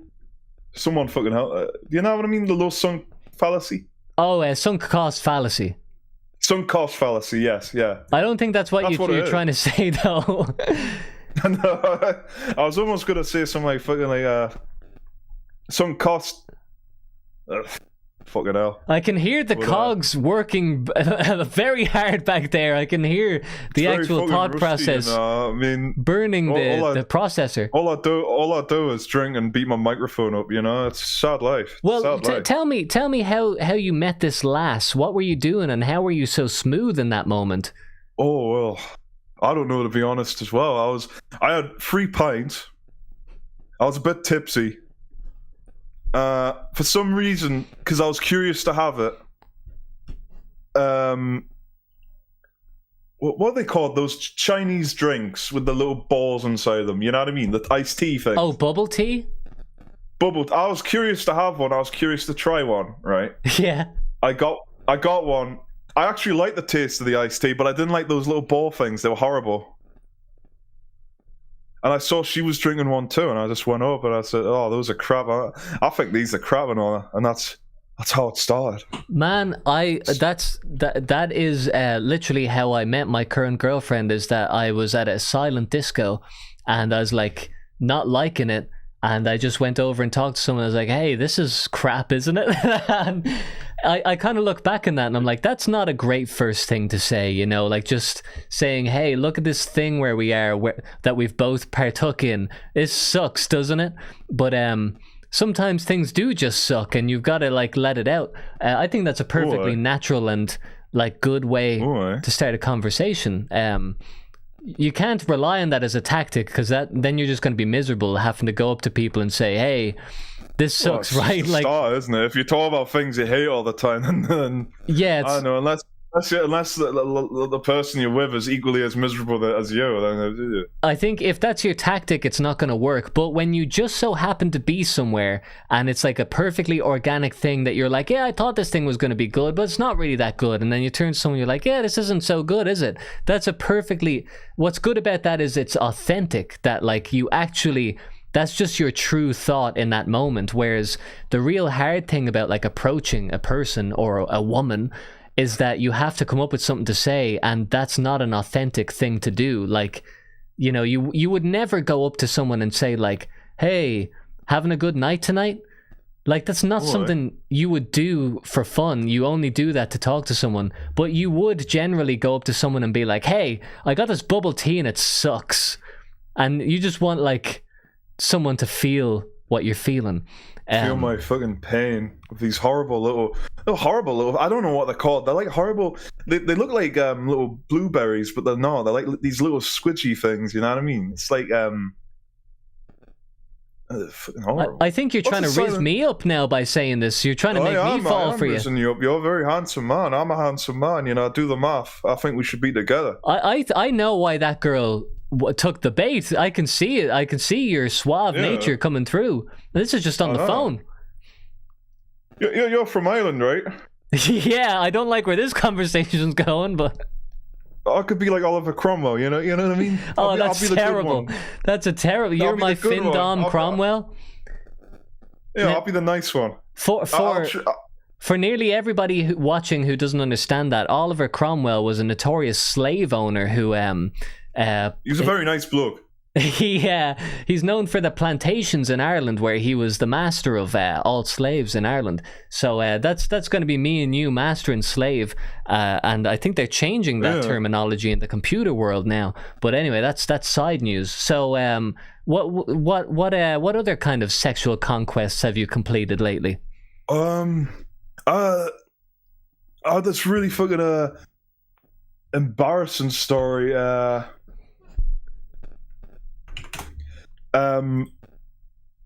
I'm just gonna say it because I don't give a shit, but I went with this lass who was really fat in secondary school. Oh, she was in your school? Yeah. Okay. In my secondary, she was really fat, and I was about to do the deed with her, but she smelled rancid, so I just made up an excuse and I left. Oh no! Were you in a bedroom? No, she was gonna. No, we were like in a little park and all that. And she was about to, you know. No, but like, where were you when you smelt her? Well, I wasn't really like. I miss seeing it. You know, it was a fucking mouth that smelled. Though it looked horrible up close. You know what I mean? You know how teeth look like fine, like from far, but if you look close to them, it's like, well, she had like plaque and all that. It's just like, nah. Okay, so where did this happen? Did you say it was at a party? It was at a park. At a park? Aye, at night. Wait, hold on. Did you like agree to, like, you texted her or whatever and it's like, hey, do you want to go to the park at night? Why? Is that yes? Does that mean yes? Oh yeah, I. Oh, okay. Sorry, I don't speak that. I'm not fluent in Mandarin. I. Why? I. At least it's not a Scouser thing. I hear people from Liverpool. Okay, well, let's stay on topic here before we get into inter-UK racism. But so you texted her, like, you remembered her, like you hadn't seen her in a couple of years or something? No, this was back when I was in secondary school. Oh, so like you're like in school with her and you're like, hey, how about we go to the park at night? Yeah, she was like a friend of my friends and all that. And then you just like smelled her breath and you like, what did you say when you decided you needed to go home?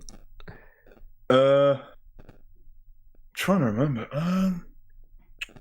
It's not even emotionally impactful enough for you to remember.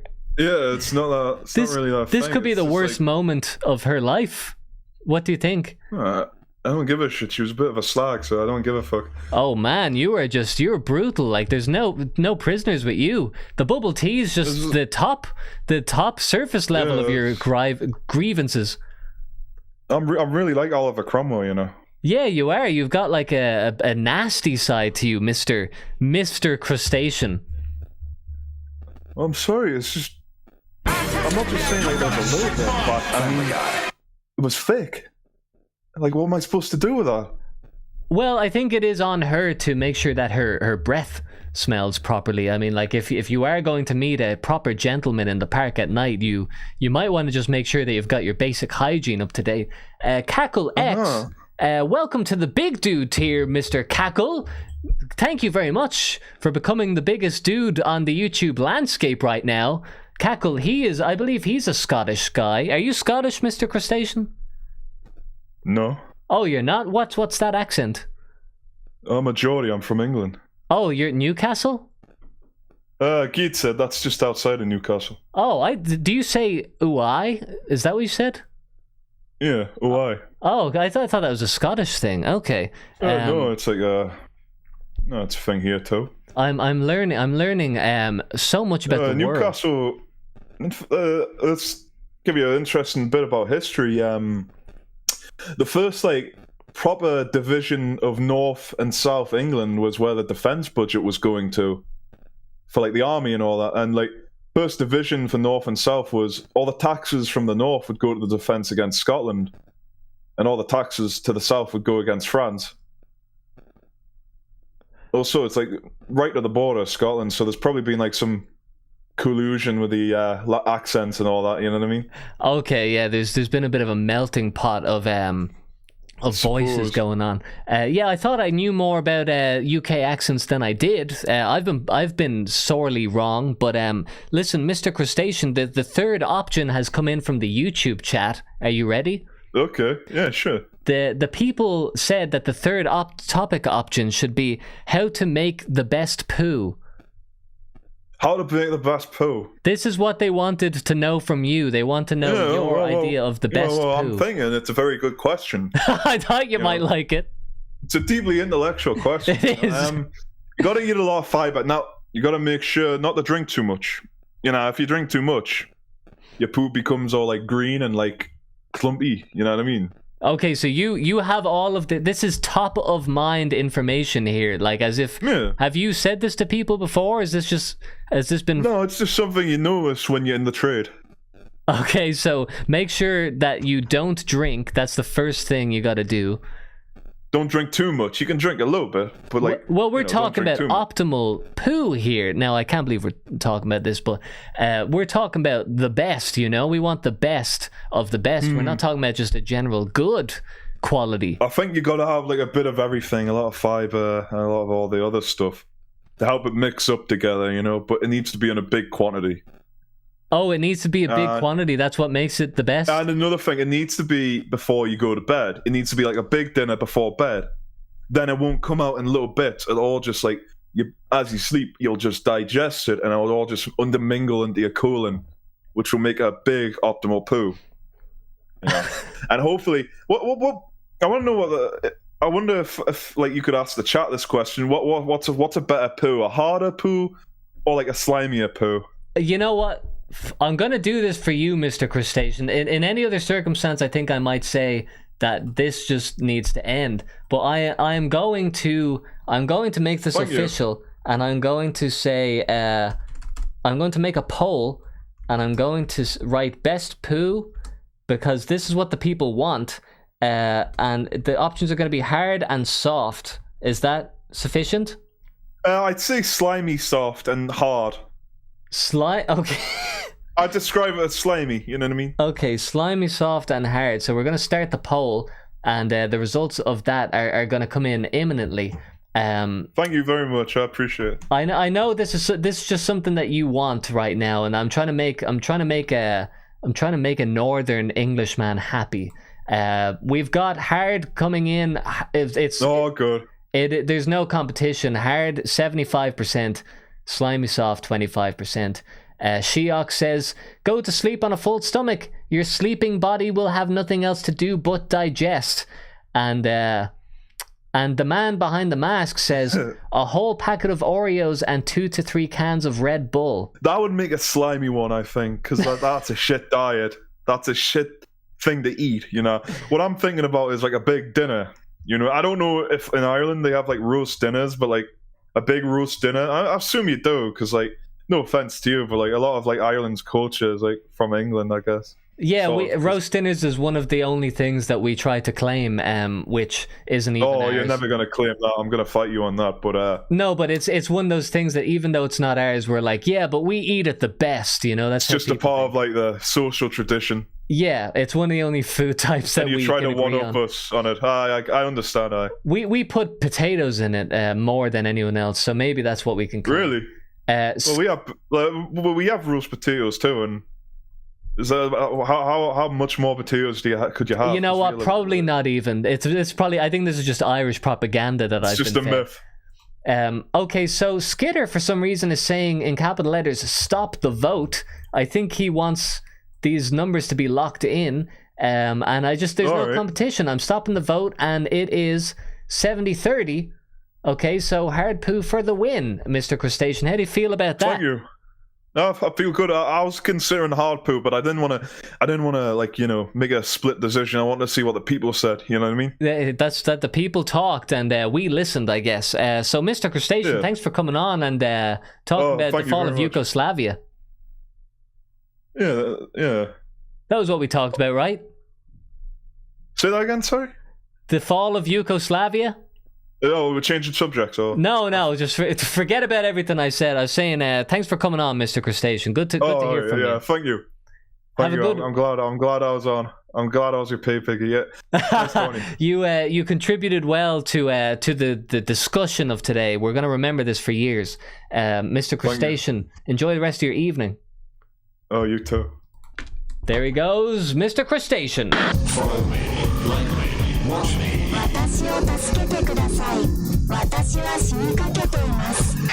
Okay, people, now it's time for one thing and one thing only. You know what it is. It is a call from Salt Dude, who's been lined up, ready to go. Salt Dude's on next, ladies and gentlemen. Remember, this is Grinds My Gears. Join the Discord, which is in the description, and join the stage. I'm picking people at random. If you want to get ahead, if you want to get a leg up in life and come on here and talk about disgusting things, then it's $5 super chat, okay? And so now we are going back on to the telephone lines here. And we are talking to Salt Dude. Hello? Yo, what's up, man? Oh, wow. Now, there's a microphone, Salt Dude. That is I don't know if you know what you sound like, but you are booming right now. Yeah, sorry about that. I have no idea how I sound. I spilled some juice on my microphone earlier. No, that's okay. For some people, they might call that bad quality, but whatever way your voice is manufactured, it's the perfect type of microphone quality for your voice. So, Salt Dude, yeah, it is Salt Dude. I thought I inserted my own name there. Salt Dude, fellow dude, what is grinding your gears today? All right, so pretty much I have a buddy, right, I play World of Warcraft with, and the guy never appreciates anything I do, right? Oh, that's not good. I don't like that. Yeah, so he really likes mango juice, right? So, I was squeezing some fresh mango juice for him, and I offered some, and he's like, nope, don't want any, right? So I'm like, okay, whatever. And just to try to cheer him up, I draw him a picture of his paladin character, and the dude doesn't fucking like it. I mean, I don't know what's up. Like, what am I doing wrong? Nothing I do is good enough. When we do 2s or 3s in arena, nothing I do is good enough. It's unfortunate, man. And what does he do for you? I mean, we've heard about one side of the story, but why is this guy any good? Why do you hang out with him? Because he's a funny guy. Like, when he's actually, not being a jerk, he's a funny dude, We played a E-rated cartoon pirate game together that's total garbage. And, he was really fun back then, but I don't know, ever since he started playing World of Warcraft, he just, classic WoW that is, by the way, he just started becoming more and more just just really, really mean, And, well, so are you going to continue this relationship, or do you think that there's a potentiality that this might be the end? Oh, no, dude, this guy is the best Retribution Paladin there is, man. I mean, I couldn't fucking ditch this guy. He's fucking awesome, man. Okay, so, no matter what happens, he's just going to be able to do whatever he wants to do, and, that's just going to be it. That's going to be your relationship. Yeah, and that's the problem, man, is, I feel bad because it's, I don't want to, stop playing with the dude because I tried to get another Retribution Paladin to kind of replace him in arenas, and, I don't know, man. It's just every Ret Paladin I try to recruit, they're just brain dead. They're absolutely fucking brain dead. I mean, I feel like they're just bots or something. Okay, can you hold your phone about 2 meters away from your face or something? I'm a couple of feet away from my microphone. No, you are not. I don't believe it. Well, you need to get I'm dead serious, dude. Do you want me to get right next to my microphone? No, I want the opposite. I want you to get as far away from your microphone as possible.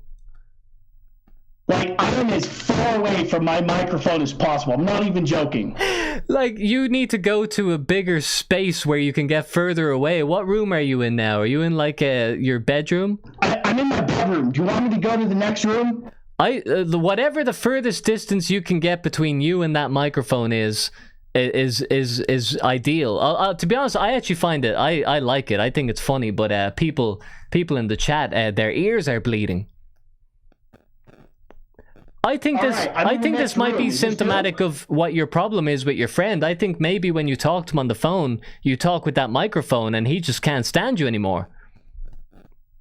Microphone. What's wrong with it, dude?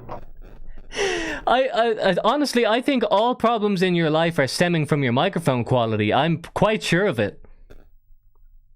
What microphone do you recommend I get, huh? Well, I mean, I'm personally using, at the moment, I'm using the Red telephone microphone, but you could possibly invest in the Shure SM7B, or if you're really desperate, you could get the Logitech headset. What are you using right now?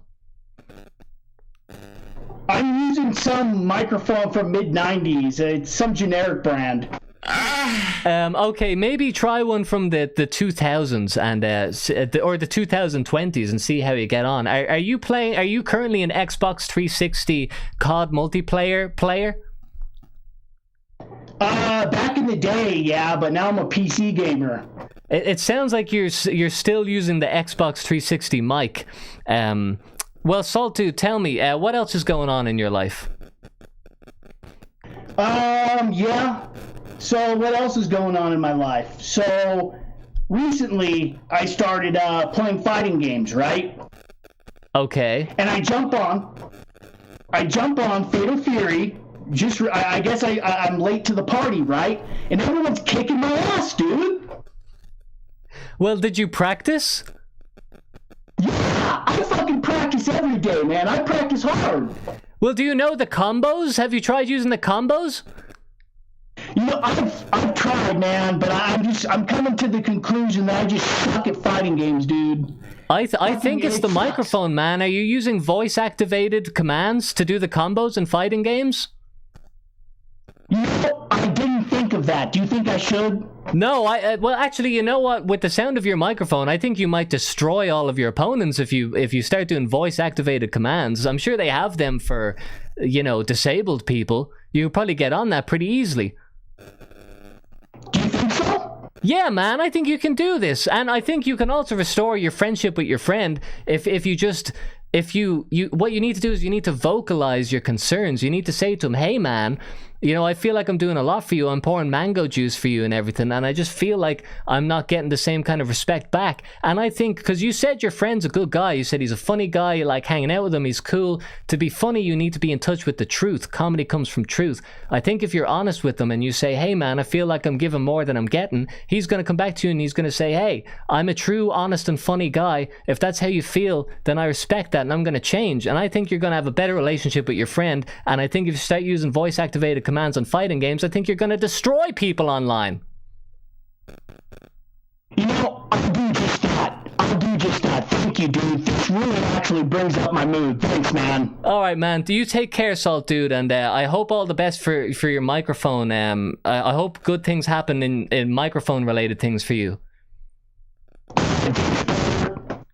Okay, there he goes, people. Salt Dude. Alright, so that's it. That's the show. That's how it goes. It sounds like I was wrapping up the show. We're only getting started here, people. We're 1 hour and we're 1 hour and 3/4 of an hour in the way through. That, ladies and gentlemen, is 1 hour and 45 minutes. For those who can't do the math. Okay, now what am I doing here? I'm like messing up all my gadgets. Not getting it right. You know, I don't know about you, but this whole stream for me has just been about me not quite getting it right. That's how I perceive it. Even just there, what I did there just wasn't quite right, was it? Oh, and now this. Okay. Now we've got this going on.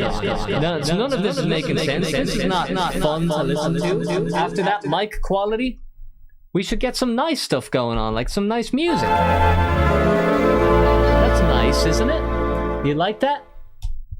Okay, how about we get somebody else on here?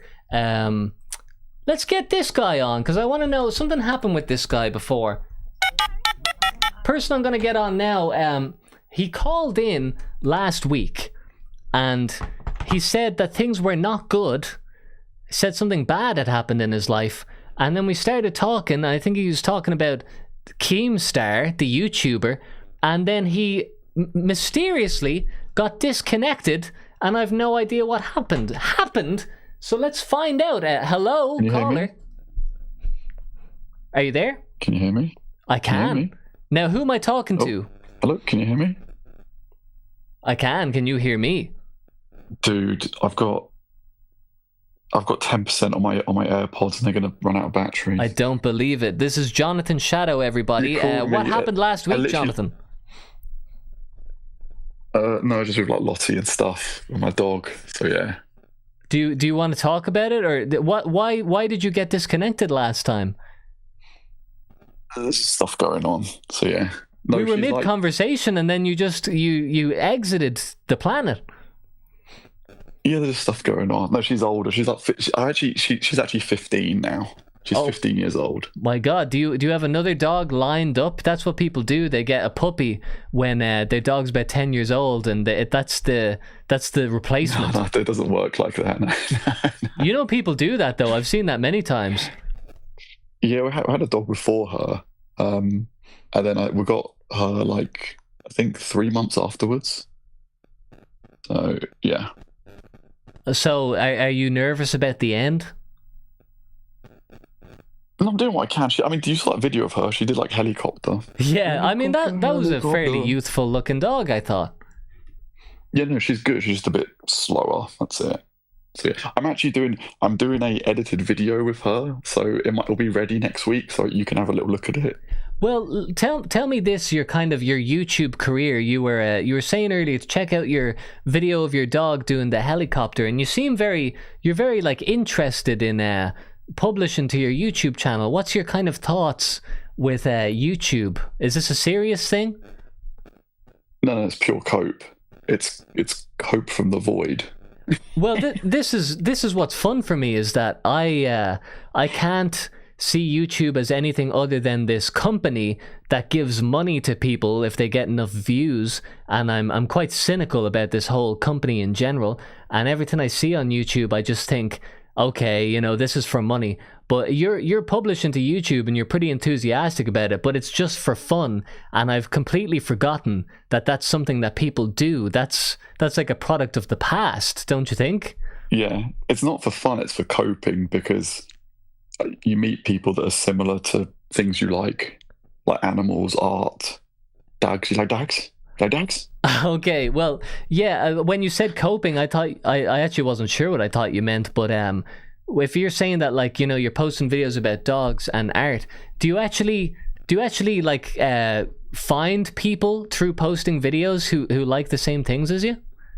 Yeah. Oh, you do? Yeah, 'cause when you go live, you see the people that actually comment and get in. But like your video came up, and then on the live you can chat with the person, and pretty good. It's a good cope. What? I don't get cope though. That just sounds like normal, healthy behavior. No. Not when you're like depressed and crap. Just everyday stuff. So. Well, I mean, it's a good thing to do, I think, to like just post. You're not doing it for money. You're not doing it for fame or like trying to look cool or anything. You're just like communicating with people. Yeah, I mean, it's better than like drinking or like injecting drugs and all that nonsense. But yeah, I mean, like if we're gonna call that cope, like putting up a video of your dog just to like generate some conversation, if we're calling that cope, then we need a stronger word for drug addiction and gooning. Gooning. Have you heard of this horrible addiction?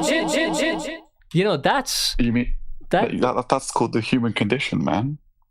That's true, but I don't think we should. I don't think we should be so derogatory about fairly standard human behaviors. Calling it cope. I think that's a good thing. I think more people should publish to YouTube just to like generate some conversation for the sake of doing it. I think that's a great thing.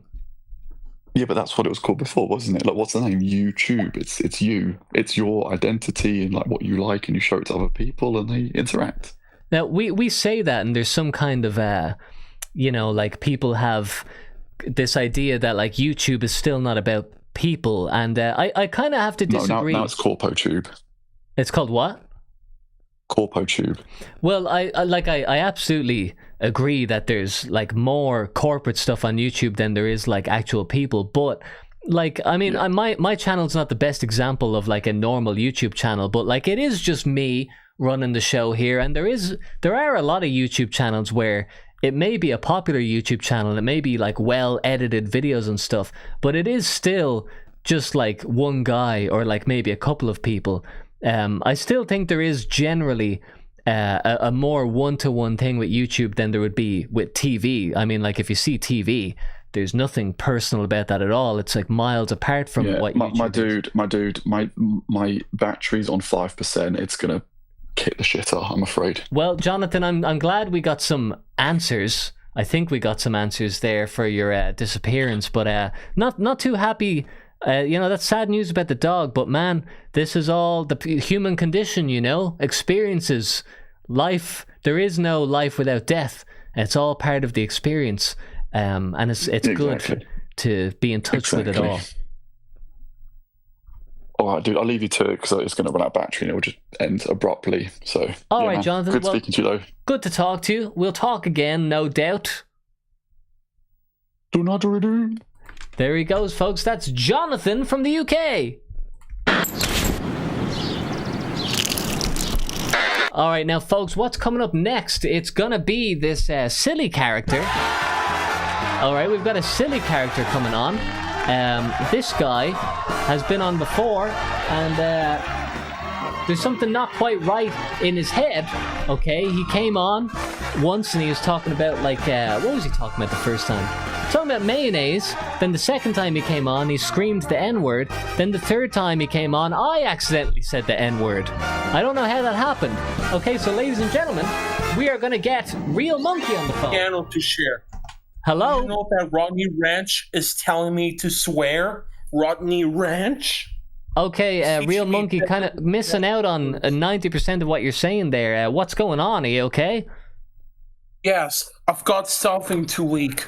The Rodney Ranch files. Okay, who's Rodney Ranch? He's the guy who keeps bullying good old Real Monkey. Oh, and that's you. So are you talking in third person now? Is that a new thing? No, it's the user on this Discord. Yeah, but it's the user who you are. Real Monkey. Yeah, that's you. Oh, wait. Are you aware of this? Did you know? Yes, I know. Okay. We'll post some screenshots on chat. Now, you know you're gonna have to guide me through this because I'm not good at talking to people, right? So what's going on in your world? Have you been diagnosed yet? Not yet. Not yet, but what are you going to get diagnosed with when you do eventually go to the doctor? I'm going to get diagnosed with PhD. With PhD? PhD, yes. With HD? Yes. Okay. And what have you been enjoying this week? What's something that you've enjoyed? You know what? I got the complete Family Guy series at Value Village. I can see you messaging in the chat while we're talking. What you're supposed to give your full attention to the call, don't you know? Yeah. Yeah. Oh, I'm okay. just trying to share evidence with the audience. Okay, you're sending on Discord. You're sending me a photo of Rodney Ranch sending you a message. Calling you the N-word and saying, please kill yourself. So that's a message that you received. Yes. And are you going to do it? No, I'm not. Why not? What kind of wimp does that? There's a lot of wimps who do that. Statistically, there's a lot. I don't want to die. But what if sucks? What if the world was a better place without you and like it was for the greater good? I would just go live in another universe. But there's only one. What if you can't get into another universe? I would just go in hell. But then you would kill yourself then. I would just kick Hitler's ass. Okay, Real Monkey, how's your love life? Pretty good. Oh yeah, that's good. What's been going on? You get a nice piece of ass? Yes. And where did you find that nice piece of ass? At my house. Oh yeah, and who was at your house that you fucked? LS Mark. LS Mark was at your house. Yes. Why? With a Brian Griffin costume. Why was he there? He said, good job, Real Monkey. You now all have the so-called good seasons of Family Guy. Now, can you fuck me like that, Brian Griffin? Okay, so that's what's been happening to you this week. And how do you feel about that? I feel scared. He's going to come to my house again and jump scare me. Like, oh. Okay, well, Real Monkey, it was good catching up with you, seeing what's going on in your life. Yeah. So, you know, take care. We'll talk to you again. Bye. Okay, there we go, folks. Real Monkey.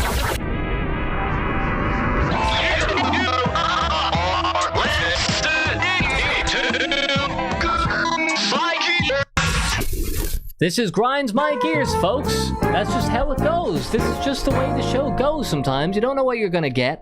I don't know what more there was to say about that, but I just thought that you might want to hear just a little bit.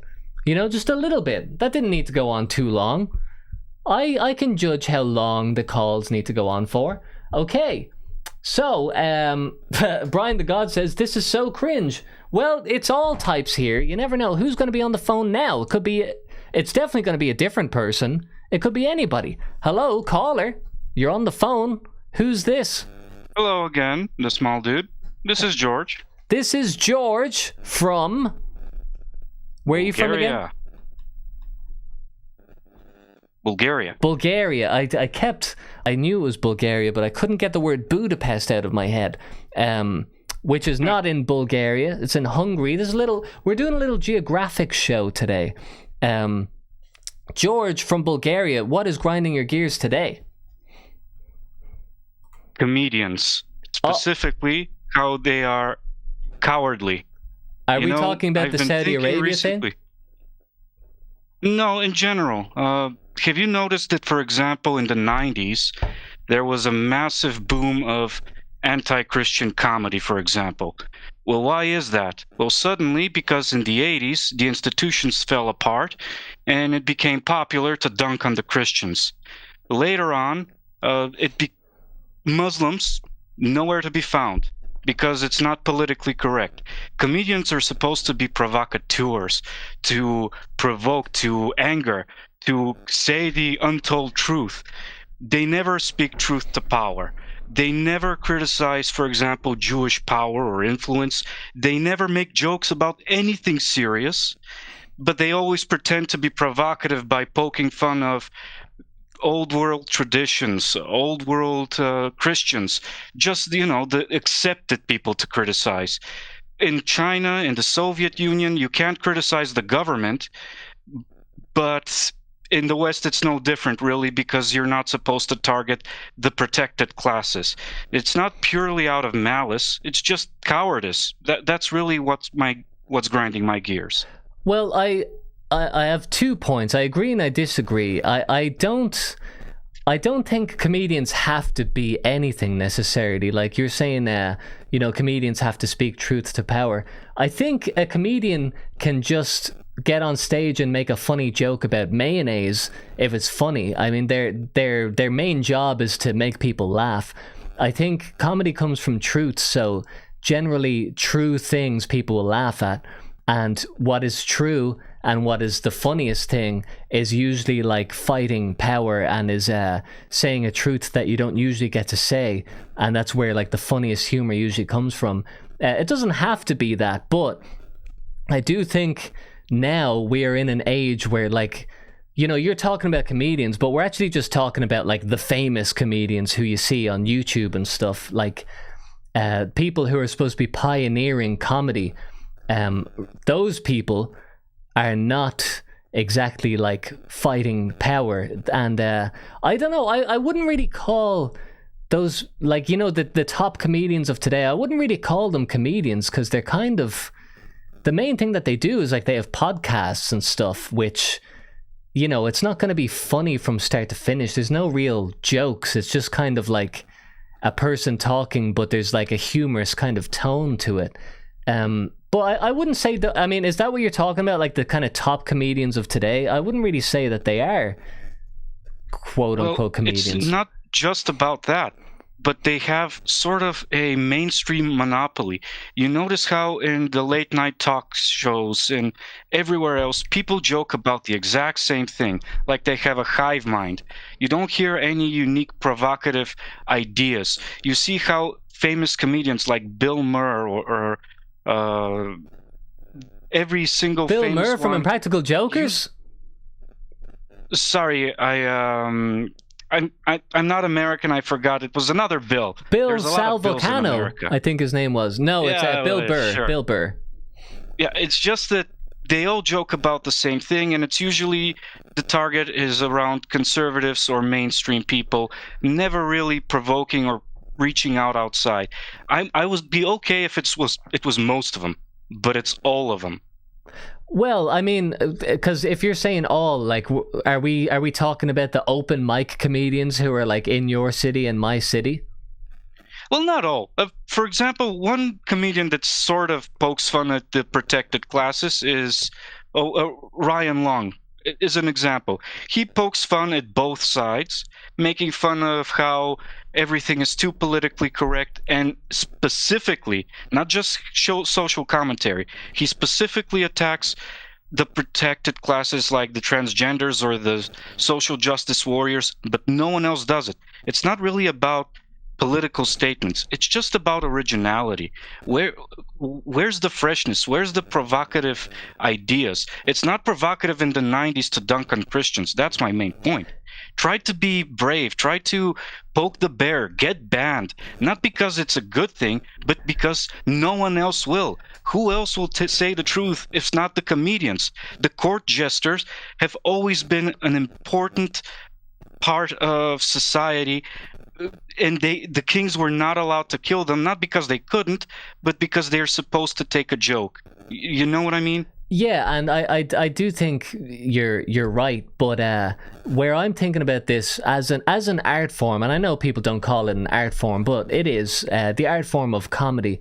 If you're true about the art form and you're about comedy, and that your main purpose is like, I'm a comedian, I'm funny, then I think being political in any way is the mainstream thing, no matter what way you're saying it. So like, you know, if you're doing the late night talk show thing and you're saying all like the safe opinions, or if you're on the opposite side and you're like railing against like, you know, the establishment, and you're saying all the things that you're not supposed to say, all of that is still, to me, encapsulated in like political commentary.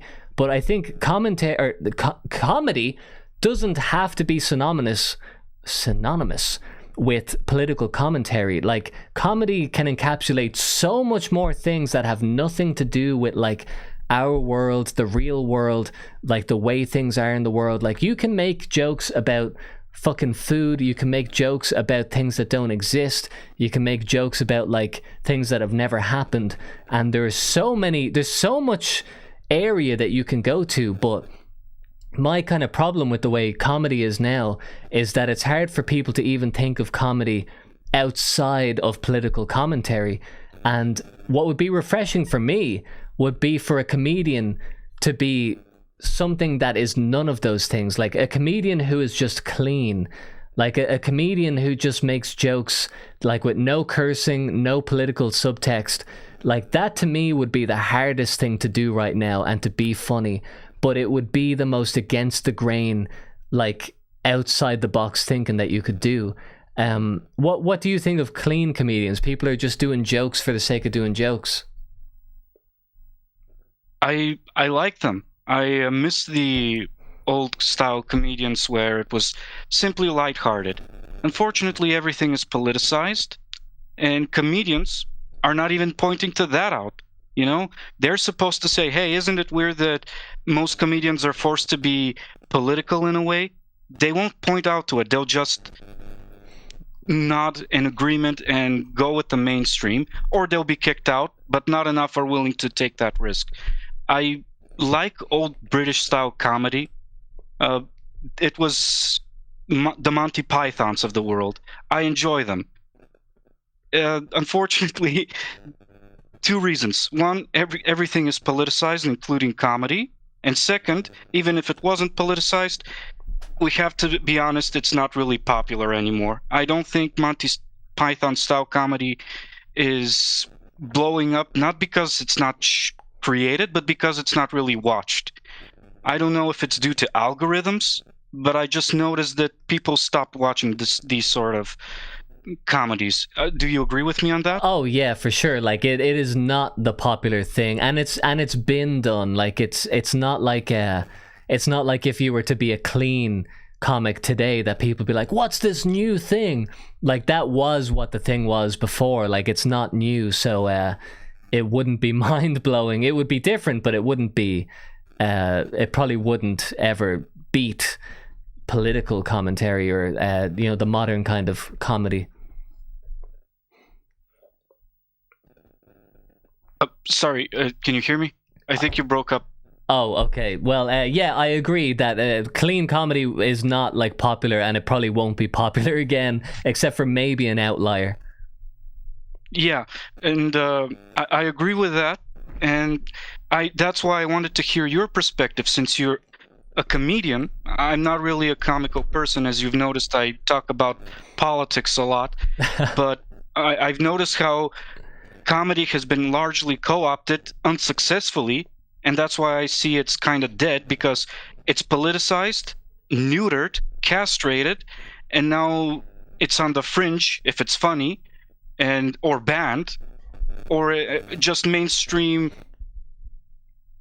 pointless and weak, not very funny. Yeah, I mean, well, here the thing, like you just said, is that it's a shame because like the idea of comedy or being a comedian has been hijacked so desperately that like people now, if they're talking about comedians, they're like talking about just off the top of my head, like Bill Burr, Mark Normand, who else? Who's, you know, like all of these names, everybody knows them. Andrew, the ginger guy, Bobby, what the fuck, that Chinese guy, all these people, like these are people who have like the biggest podcasts, and I don't listen to any of that stuff, but I've never heard them say anything particularly funny, and I'm quite sure that if you listen to them, you're not going to be laughing out loud every couple minutes. And like, you know, to be a comedian, you don't have to be funny every time you talk, but like people don't really go to see comedy shows with these like comedy podcasters as much as they do listen to them on a podcast. So for all intents and purposes, these people are popular, like public figures, you know, these are popular people who speak, but the actual art of comedy, the actual thing of like making people laugh and putting jokes together is to me an entirely different realm. But I don't even know who a comedian is now, because like all of the comedy real estate has been taken up by comedy podcasters.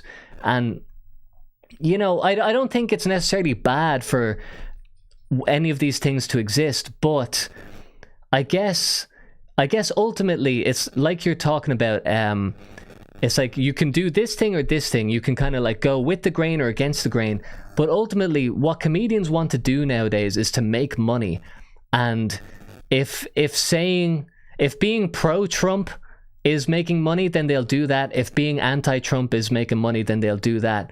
And none of this to me has anything to do with comedy. It's not sincere. It doesn't come from a place of like wanting to make people laugh.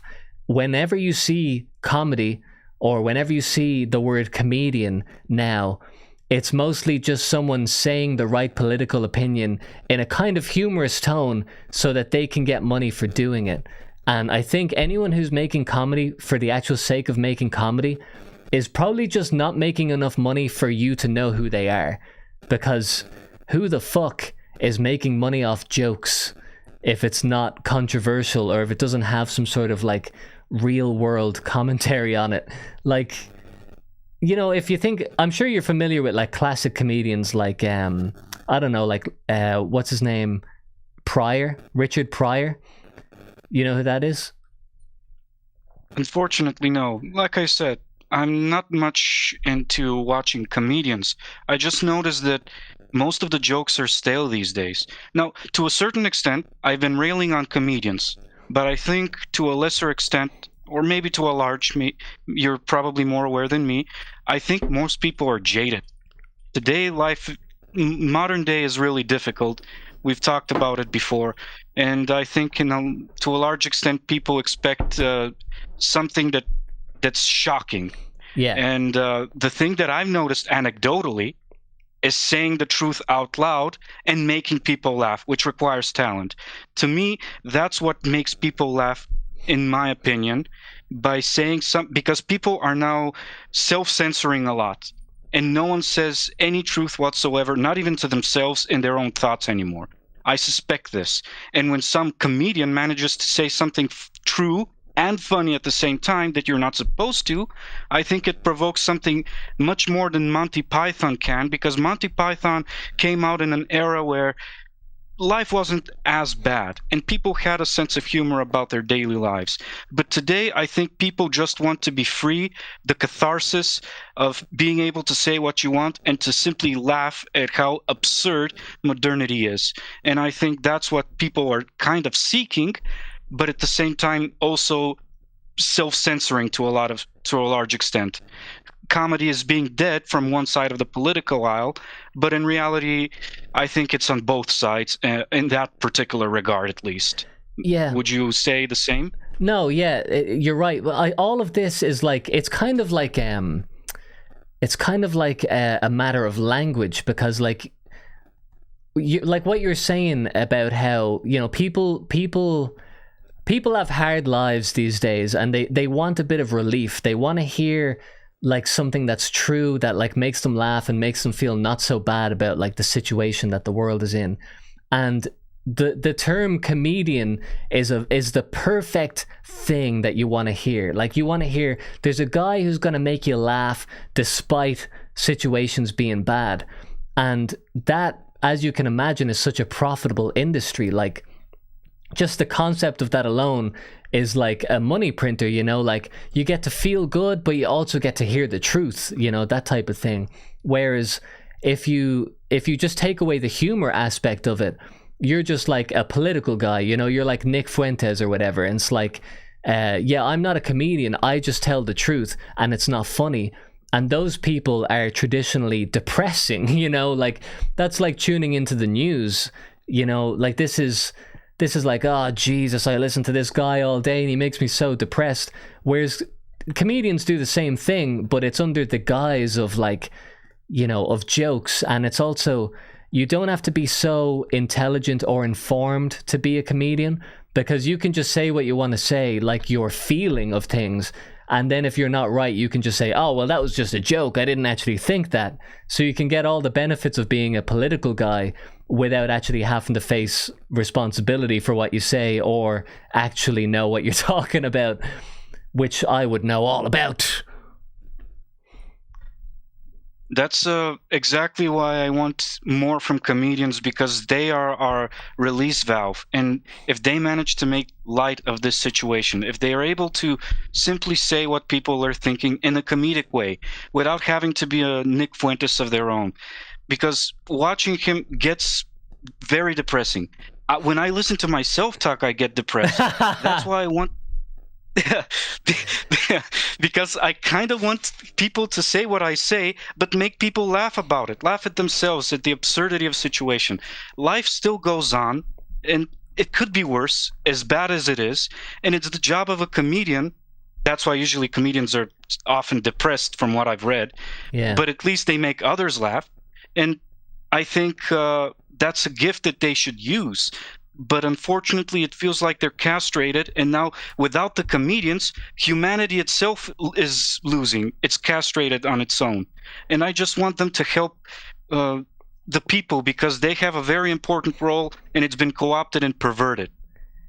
Yeah, it is an important role, and the importance of, I think the importance of comedy is to it's like it's similar to philosophy. And now this is the type of thing where if Joe Rogan said this, everybody would go crazy. But like, to have a comedic point of view, you need to have a point of view, and to do that, you need to be somewhat philosophical about the world. You need to understand, like, you need to have like a deeper kind of thinking in order to get to the truth of something. And then that's where comedy, you know, like the kind of border of like serious and silly is a difficult thing to manage, because the more serious you get, the more you risk not being funny anymore. And if you're too funny, then you're not saying anything of substance. So it's I don't blame people or like professional comedians for not walking that tightrope balance too eloquently. But I think, like what you're saying, there's an imbalance of just going completely over to the side of like trying to speak the truth, but then what that truth is irrelevant. It's just whatever the kind of public consensus is. Also, it's the volume at which we consume things now that, when I mentioned Richard Pryor a while ago, because he's a comedian. I think he's from like the 70s or the 80s, I can't remember, but he would have been like, he was like one of the first madly successful comedians. And as far as what he talks about goes, it's fairly like standard stuff by today's standards. It's like nothing that's going to blow your mind about like, you know, Russia or China or whatever, like, you know, identity thing is going on. And I think now you always have to top what came before in order to be like relevant and new and interesting. And the only thing that can be new and better than the thing that came before now is, like you said, is to be more shocking, more controversial, more crazy. And we're just at a point where, like, in order to be baseline crazy, you have to be insane, you know? Like, you have to be fucking guns a-blazing. So I think we've probably just passed the point where, like, comedy can actually be comedy. I think it's just transformed now, and the actual meaning of the word will be different, and it'll just be intertwined with politics.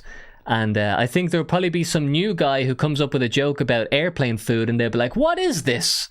What is this new form of humor? We need to come up with a new word for jokes that make people laugh.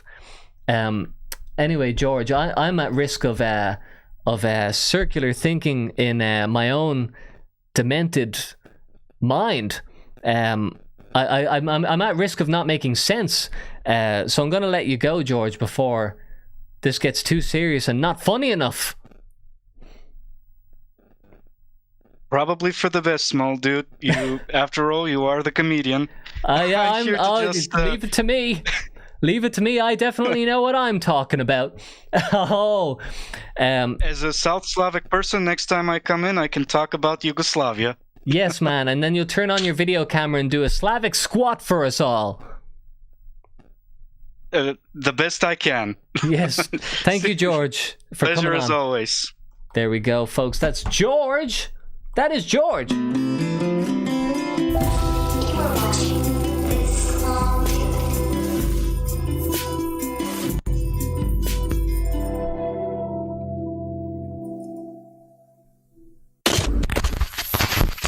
That's right, folks. You are watching The Small Dude. This is Grinds My Gears.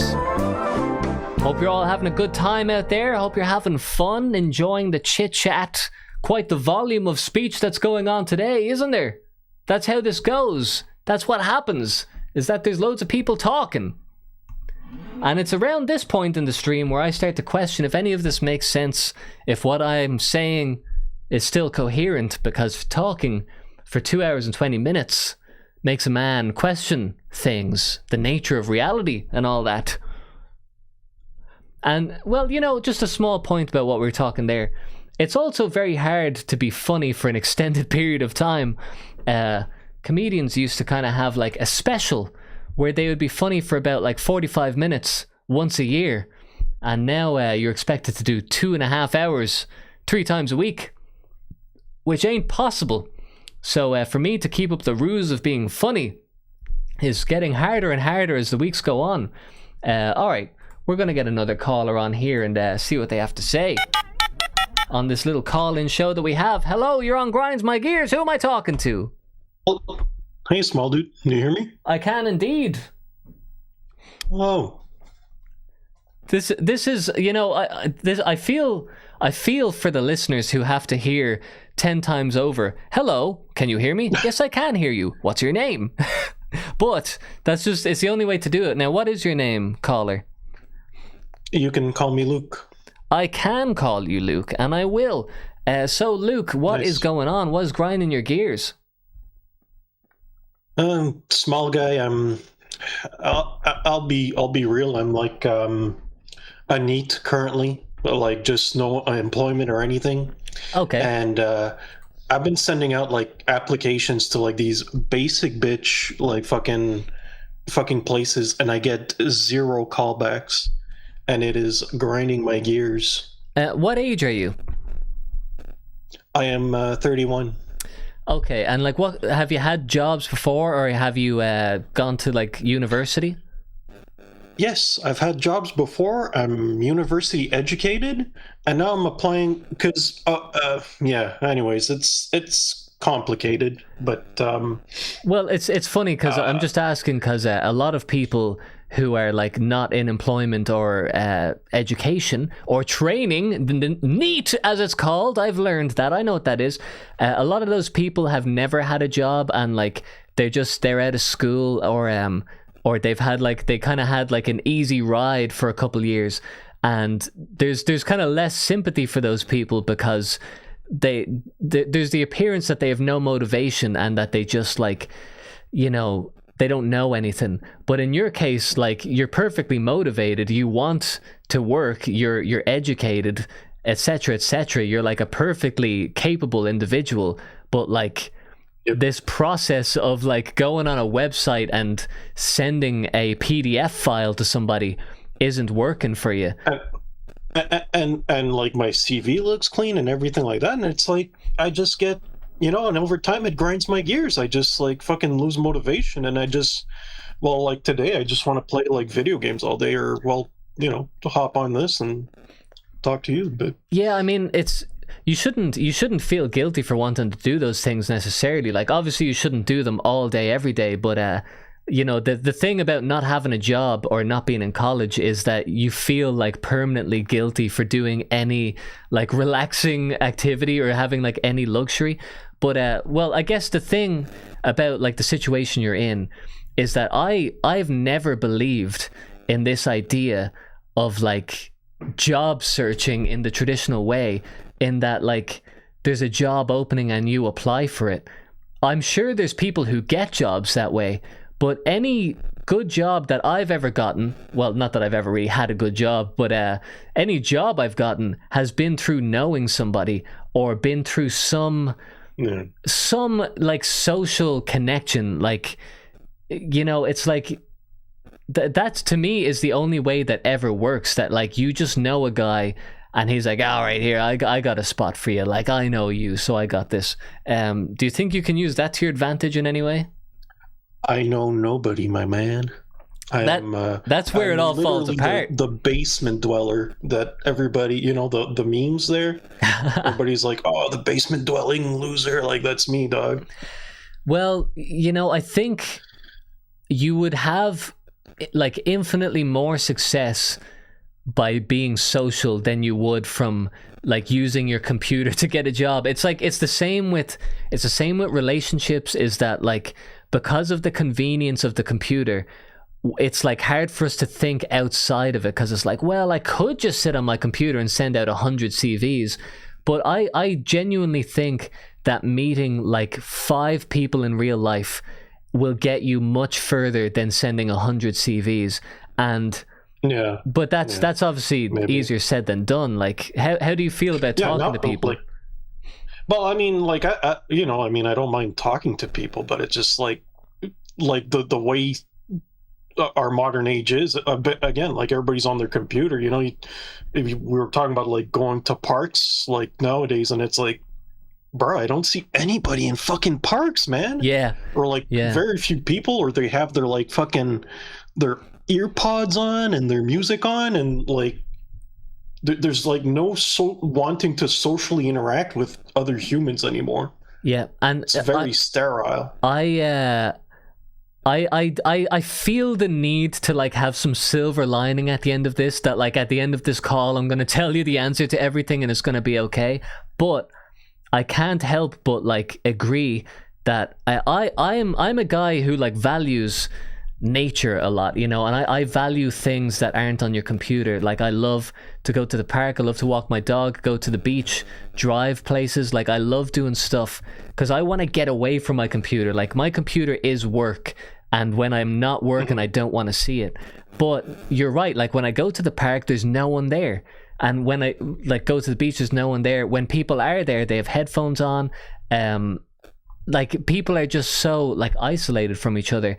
And if you need people, and you do, like, you know, you need an employer, it's like, where are you going to find an employer? An employer is just going to be another guy who's on his computer in his house, and when he's not on his computer, he's out with his headphones in. So it's like, I know, like, it's Jonathan Shadow's saying, Small dude about to boomer gaslit this fool or this dude. I don't agree that it's the thing to just hand out your CV in person, but I think it's like for my own thing, it's like, what do I want to do? What would I like spending my life doing? And let's just say that thing is like, being a musician. I would be like, I have to go where musicians are. Like, I have to go where they go in real life. I just have to be in the same room. And that's always been my experience, is that it works out better when you're just in the room, like, with those people. But what is it that you want to do, and how do you get in the room with those people?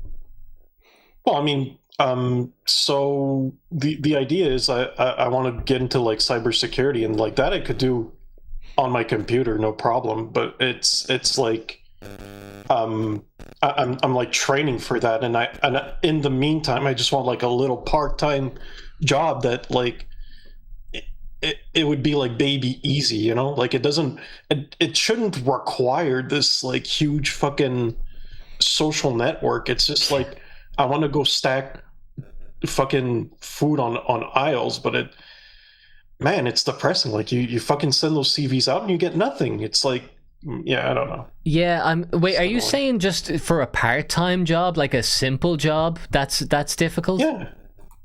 Yeah, even just for a simple job, I get no traction, and I have like a nice setup CV. You know, it's like, I don't know, it's just yeah. Well, I mean that might also, because I thought you were specifically talking about like specialized stuff, but that might also we are also beholden to the way the economy is, you know, and the amount of jobs that are available.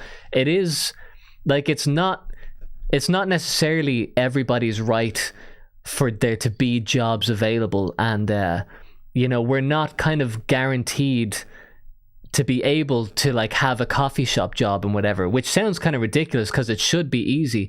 But like if an employer has enough people, enough baristas or whatever, then there's no obligation for them to like get a new person in. And then that's when society gets fucked, because we don't even have like basic jobs for people to do. It's crazy. But I think like my thinking for me has always been, I don't really want to be dependent on someone else, because like, you know, people say with like YouTube or whatever, they're like, it's nerve-wracking because you can lose your job at any moment. Like, you can upload a video and nobody watches it and then you don't get money. But the exact same thing happens in normal jobs too, you know, like if the company goes under, then you don't have a job anymore. If you don't do a good job, you get fired. Like if your boss doesn't like you, you're not gonna have a job. My thing is just I wanna own what I do. I wanna be in control of the operation. Would you ever consider doing your own thing, or do you wanna have the comfort of like someone paying the wage? I've tried wanting to like start like a history blog, because I have like a background in history, so I have thought about doing that, but I get too easily distracted. It's so easy to like, I have like this huge Steam library and I just oh my god all the time. No, yeah. I can hear it in your voice. Don't start your own business. Don't do it, Luke. It's not your thing. Like I guess I'm lucky because I'm a very get away from the. Sorry, yeah. Anyways, yeah, that's it. I have to like get away from the computer because it's just like it's too takes too much part of my life. Yeah. I'm lucky because I'm a self-motivated person and I have much more energy to like do my own thing and like, you know, make my own business good than I do for making someone else's good.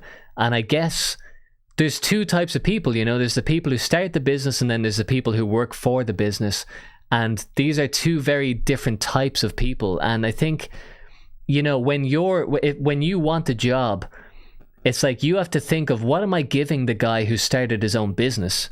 There's this guy who's in charge of several people who like makes sure that several other people can get money to afford to live their lives. Like what makes me good for that person? What can I say or do or what way can I present that makes them think, hey, I got to get Luke on my team, you know? And I think with CVs, you're just like a piece of paper. And that's what the big problem is with it, that like if you could have a misspelling, like a terrible misspelling, or some sort of like formatting error on your CV that you're not aware of, and that can make you not get any job ever. But that's why I think the networking thing works, because like they're just like, I know Luke, you know, I know that like if I hire him, he's going to do the job and I can trust him. But you can't trust a piece of paper so easily. I think, I don't know. Yeah, I'm sounding like a boomer here, so I probably shouldn't say what I think.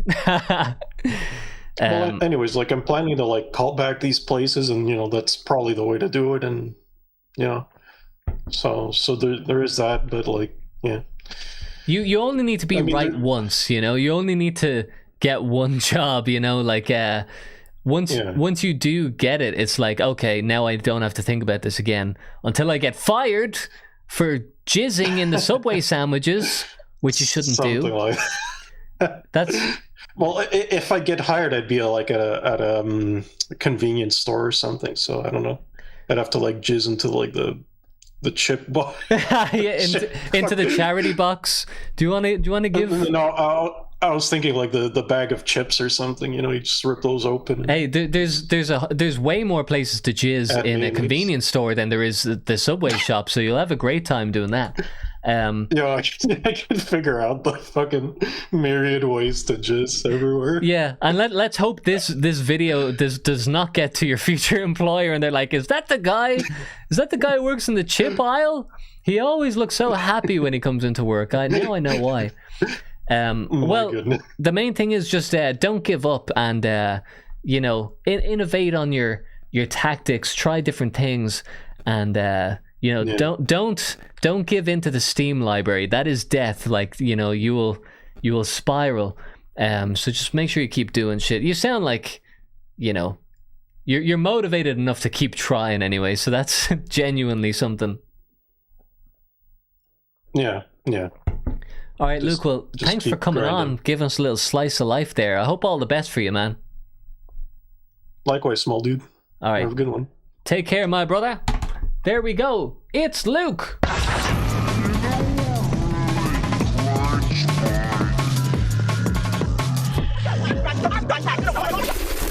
All right, folks, we are coming to the end of our time here now. It's nearing the 3-hour mark.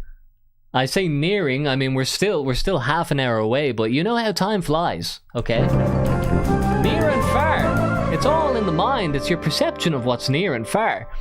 And I notice I talk more nonsense as the show goes on, and that makes me aware that it needs to end eventually. Small dude becoming a YouTube bro. They don't know me, son. Just sitting there. I've no idea what he's talking about. This is a reference to something I know. Drum and bass in the house, he says. I just don't know. Let's see what else is going on in the comments here quickly. J Biz says, but this guy makes a point. You have to convince them you can bring in triple what they will pay you. 1/3 for your salary, 1/3 for the company, 1/3 for taxes. Yeah, you know, it depends what the job is, but really, for anyone who's going out and being like the head of a business, you don't just think about like hiring people. You think about like paying taxes and like whatever. I'm not going to get into it. I already said it to this guy. But you have to demonstrate your value. Like, why, if I hire this guy, how is he going to make my business better? Not just show up and get paid, but how is he going to do the thing better? Bill Hill says, dude, stop wearing gloves. Why, Bill, demonstrate your value to me. Why should I take your advice? Give me a good argument. Give me a good argument for why I can't do the thing that I want to do in my own home. On my own live stream, goddammit, this is my live stream. People love me here. That's why they tune in, because I do what I want to do. I am Gloves O'Toole. says Zibrazzle. Yeah? That's a Family Guy reference that actually somebody just sent me a clip of that. I don't know if that's a new episode. Somebody sent me that today. Sneakers O'Toole. I get it.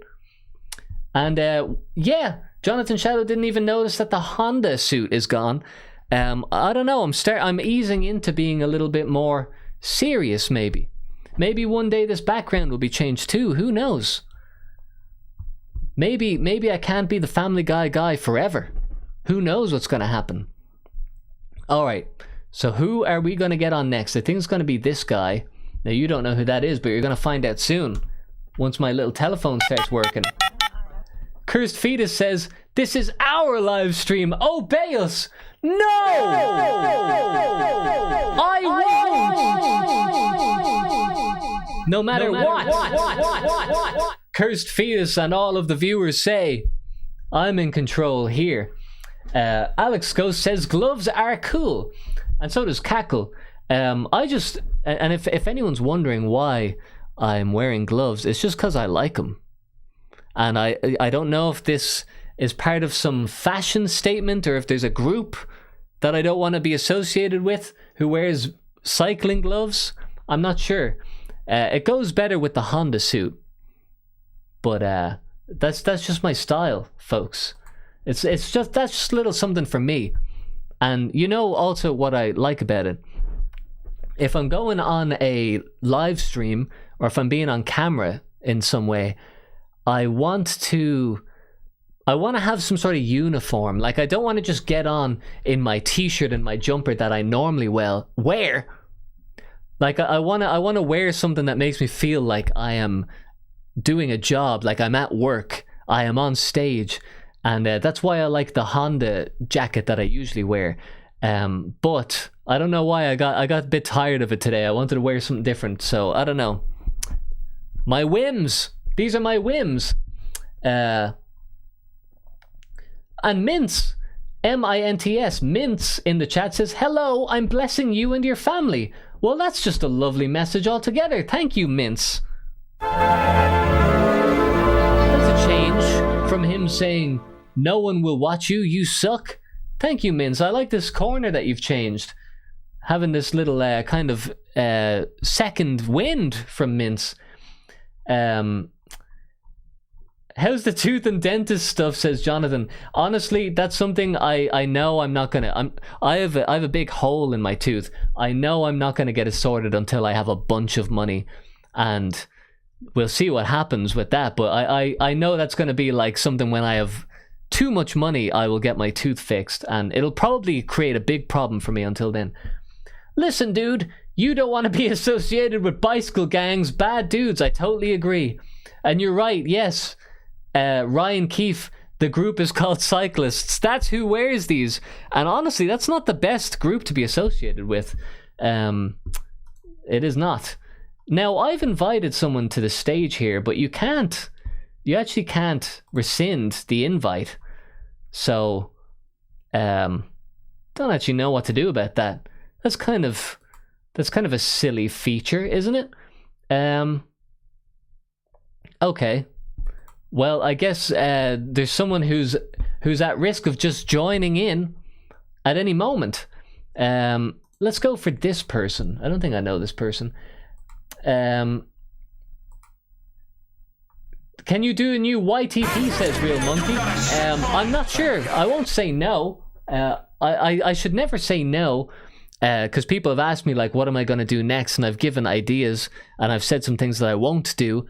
But I actually shouldn't say what I will or won't do, because who knows? I can change my mind at any moment. Brian the God says, for your tooth hole. Thank you, Brian, for the $5. And just so people are aware, now I have a caller lined up, but just so people are aware, I also invest money. Okay, so that's where I plan to get a bunch of money from. Not all of my eggs are in the YouTube live stream basket, thank God. Otherwise, I would never, ever, ever get my tooth fixed. But thank you, Brian. This sets me on my path. Maybe I should actually get that done. You know what? You're the only people in the world who are pushing me to get my tooth fixed. Maybe I should tell more people about that and be motivated by the pressure. Thank you, Brian. Okay, now, Who's on the phone? Caller, you're on Grinds My Gears. I smell, dude. Okay, hello. Who's this? Who am I talking to? I am Leo. How are you doing, man? You're Leo? L-E-O? Yes, I'm Mexican, man. Oh, hey, man. What's going on, man? I'm doing good. How are you? I'm doing it fine. Okay, I couldn't apologize in advance. I couldn't resist being overtly racist. I don't know why. I had to do that there. Well, what's so racist about doing an accent? That's just how Mexican people talk, right? Hey, essay. Well, am I pretty good? Am I good at that? Is that authentic? No, I'm seriously. I'm from Mexico City. Oh, I'm here in my town. And are the stereotypical Mexican accents accurate at all, or is this just a big lie? Well, I'll say that are mostly accurate. You know, like we tend to, you know, we have our speech. It's like a mixture of different cultures, like indigenous. Previous words that we use commonly, so it's hard for us to have the musicality that you know, white people has, like in a British accent, that they speak more with the nose and stuff. Yeah, actually, I never thought about the origins of why people speak in a certain way. I've just realized there's a great depth of information that you can get from like where people's accents come from, which I don't know if now is the time and place to get into that. Maybe I should just ask you, Leo, what is grinding your gears today? Well, Smart Dude, I think that what grinds my gears today is that I'm trying to into these esoterical topics, like more esoterical and magical stuff myself, because I like to explore new philosophies and new cultures. But every time I try to, find a book that it's about these topics, it's just bullshit about psychological information, psychological tricks in order to stay calm and in order to be a better person. And no one really cares about the philosophy behind the esoteric topics. It's all about lighting candles on, and it's sad for me because I want to learn about the new. About the knowledge about the like the other cultures from ancient. Sorry, I'm cutting off. My internet is crappy. Oh, hold on 1 second there, Leo. I just got to say thank you to Shane M. Brady for the €20 there. He says, for your dental hedge fund ETF. Now, thank you, Shane. I am investing in speculative things. I'm not a safe guy. I am trying to make as much as I can on things that are unconventional. So I'll be putting this in the Dental Fund Speculative Assets Fund. Thank you, Shane and Brady. But I just have to say, while Shane's watching, I had a dream the other night. And Leo, this could happen to you. I had a dream about Shane M. Brady, the viewer of this live stream. And I was walking through a street around here. And I was looking, I don't know why, but I was like, I'm looking for Shane M. Brady. And everyone who I met in the street were like viewers of the live stream, like literal usernames that I remember in real life. And I was like, hey, has anyone seen Shane M. Brady? And they're like, oh, he just went around that way. And ultimately, at the end of the dream, there was a guy with a football jersey on. And on the back of his jersey, it said Shane M. Brady. And I was like, oh my God, I found you. And then I woke up and I've no idea why I was looking for him. But I'm glad you're watching this, Shane, because you've infiltrated my subconscious somehow. Shane M. Brady, thank you for the €20. Leo has exited the chat. Well, some people just can't handle it, folks. Some people just we're not built for the live stream. He just left. I just had to say that to Shane M. Brady there. It was just too important. It was a really impactful dream. And that just goes to show how much this live stream is affecting my mind, how concentrated and focused I am, that I'm really paying attention, guys. I'm really paying attention to the people here. Spazador says, I was in that dream. He must have been there. He knows he was there. And Merlo says, you could say Shane M. Brady has found you. I know the line between dream and reality is very confusing right now. Now Leo actually did just leave the live stream there. I don't know why, but I guess that's the first time that's happened, that someone just dropped out. Maybe I shouldn't interrupt people when I have a call on. Okay.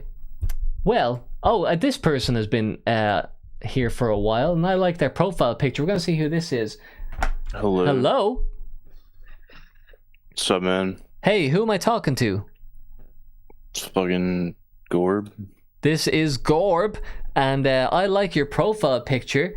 It is the color pink. What inspired that decision? I don't know. Yeah. Okay. What's going on? What's grinding your gears, Gorb? Shit and stuff. I actually watched The Devil's Own in honor of you last night for the first time. The Devil's Own? Yeah. What does that mean? Like Family Guy?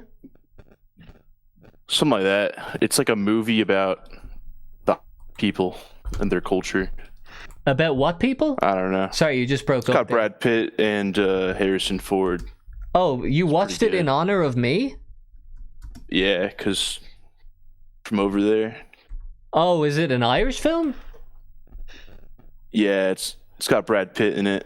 Brad Pitt, the famous Irish actor. Okay, yeah, He does a pretty good accent. Okay. It's actually better than yours, okay? So don't diss him. It's an IRA film. So I'm glad that we could educate you, me and the Irish filmmakers, on our unique brand of terrorism. It's actually a Hollywood film. It was made in the U.S. Well, they took a little bit of us for inspiration from our bombing skills. Yeah, that is true. It was actually it was like 1998 it released, so it wasn't even, I think actually 1997. Oh yeah, that's right when it ended, or that's a pretty crazy time. Yeah, that's like making a 9/11 movie in November 2001. Yeah. When you said that you were watching The Devil's Own, I thought that was like a cool phrase for like Family Guy or something. Like maybe I should call Family Guy that. I'm like, oh, it's The Devil's Own show, you know? Maybe I'm the devil and that's my show. So anyway, what is grinding your gears, Gorb? Oh, hey, Shane M. Brady with the €5. He says, OMG, I'm dream famous. Thanks for dreaming of me, small dude. Hey, listen, that's not something I can control. I'd love to say no problem, but that was just the world at work, trying to bring us together in the another realm. Shane, dream famous. Thank you, Shane. Okay, so Gorb, what's grinding your gears? What's going on, man? Let me think of something. You're only thinking of something now? You've been in that group. You've been in the group for about an hour. Fucked up, dude. I'm trying to you know what fucking grinds my gears? Okay. Microchips. These fucking, I don't think that shit's real. I think that's it's like this commodity that only Asian people can make, and somehow the world's gonna, rip itself apart over it. And I think it's all some kind of ruse. I actually watched The Matrix for the first time just the other month, and didn't get past the first 25 minutes. Oh, really? Why not? Shit. I don't know. I think I got to the point where he woke up in this big pod, and it had a bunch of this like goop water in it. And he was like looking at it, he was all freaking out. I was like, whoa, what the fuck? That's scary. And then I stopped watching.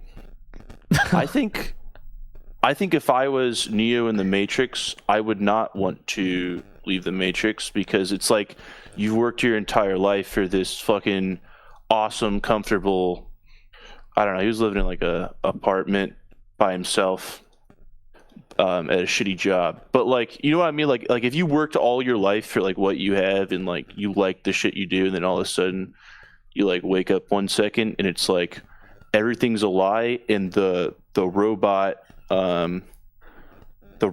is controlling you. It's like, whoa. Yes. Why the fuck would you tell me that? I'm gonna kill you.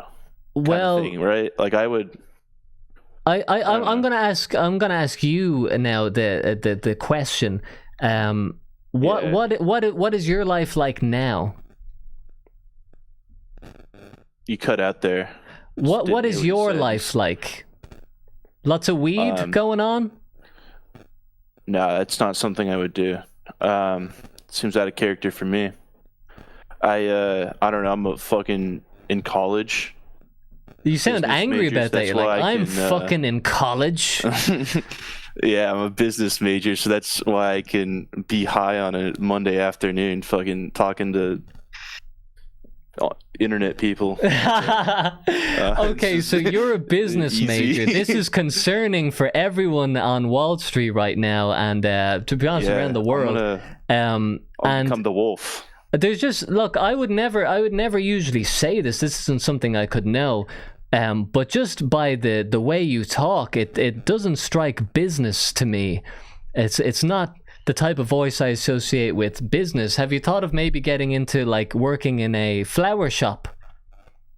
Flower shop? No. Because I think you have a good voice for that. You'd be like, there's dandelions fucking over there. That might be a business I could open, a flower shop business. Oh, okay, You'd be surprised. I'm not. Yeah. I'm like not even that as far gone as some of my other classmates. You'd be surprised how stupid business. It's basically what you do when you can't do engineering or anything that requires critical thinking. And it's not manual labor, and it's not like science or maths. It's like intelligent sounding trade with no like physical requirement. I'm like the next generation of CEOs. The people in Silicon Valley and shit like that those people are me. Yeah, people I mean, like to Mark be honest, Zuckerberg, who knows what porn you jerk off to. He's basically just me. He's not some giga genius. They're not some giga genius. They're fucking idiots in their room smoking weed, talking to internet people. You actually do sound a lot like Mark Zuckerberg. Like if you close your eyes, has anyone ever told you that? Like you actually sound quite like him. Yeah, I actually it might just be the genes, the entrepreneur genes I have. Oh, the genes with a J. Yeah, you know, like DNA and shit. That's like me. That was a fucking voice crazy. I don't know if I can say that on stream, but Dr. Moldberg, yeah, it's those kinds of genes. Okay, now it all makes sense now that you're Jewish, and that's how this all makes sense. That you are going to be the next generation of CEOs. Are you actually Jewish? No. Oh no! Oh, now you've got no hope, man. You need to get to that flower shop immediately. I'm fucked, dude. I'm never gonna get in the little, fucking secret cult. I'm never gonna be a Freemason. I'm ruined. My experience with people who've done business majors is that I went to school. I had like a really good friend when I went to school. He was the Scottish guy, and I love him. He's like a funny guy, great guy, like good friend and stuff. But like he was not an academic guy, and he just believed that you have to go to university. And I was like, you could just get a job. You don't have to go to college. And he was convinced, like, nah, you have to go. You have to do a college course. But I was like, you have no idea what you want to do. You have no like hobbies or skills or talents or anything. And like, not being harsh to him, but like this guy just likes football and drinking pints, So real. So, like, he did a business course, and it's basically for the same reason that you said. It was like, you know, it's not maths, it's not science, but it's also not like woodworking. And someone just, you know, his business teacher recommended it to him, which of course, you know, like, oh, great advice, business teacher, just do what you did. Yeah. Like, how about, do you have any advice that isn't just, here's what I did? Anyway, this guy, he did a business course for like 6 years in university, and I hadn't thought about him because I dropped out of contact with him. But then, like, not long ago, I was like, I should look this guy up on LinkedIn. So I looked up his name on LinkedIn, and lo and behold, he works in a call center. And I was like, I knew it. He did the entire course. He didn't want to drop out because he didn't want to look stupid and he didn't want to look like he gave up. So he did the entire business course, and then he just got like a minimum wage job afterwards.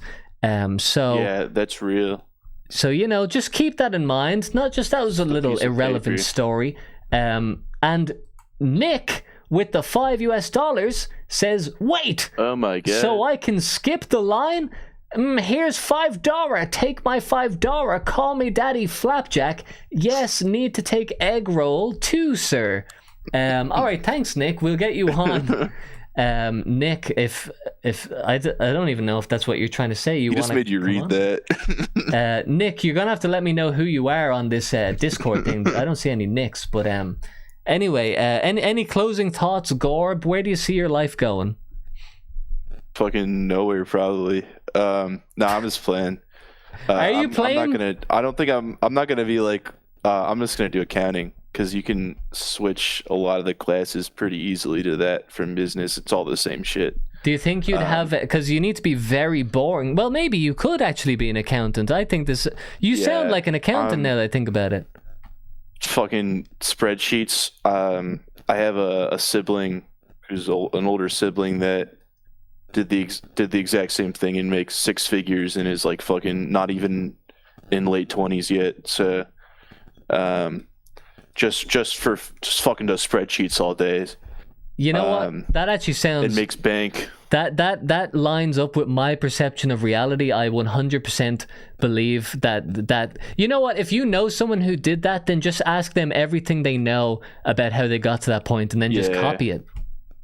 Probably just do like the nepotism kind of like cheat code there and get a job that way.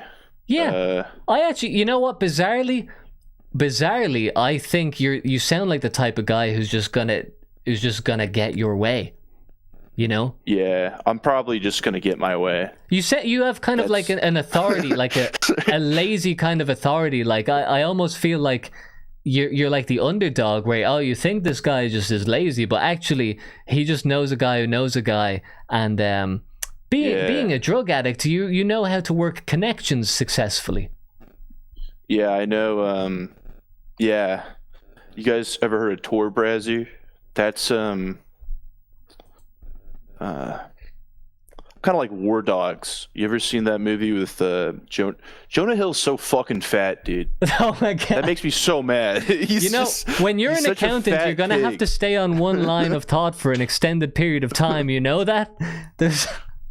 You're like Tor Brazzer, Jonah Hill, War Dogs. Oh my God, Jonah Hill. I should be an air traffic controller. That's something I should do. I think you should. The accountant thing is good. That's. I'm giving you a job at an accountancy firm right now. I know a guy called Luke who has connections through the CV websites. Dude, you need to open a hedge fund. That's my next venture. I gotta make Family Guy YouTube poops and then hedge fund next. Family Guy hedge fund. Family Guy hedge fund. FG ETF. Okay, Gorb, thanks for coming on, sharing us a little bit of info about you there. I've had my dick in my hand the whole time. Am I allowed to say that?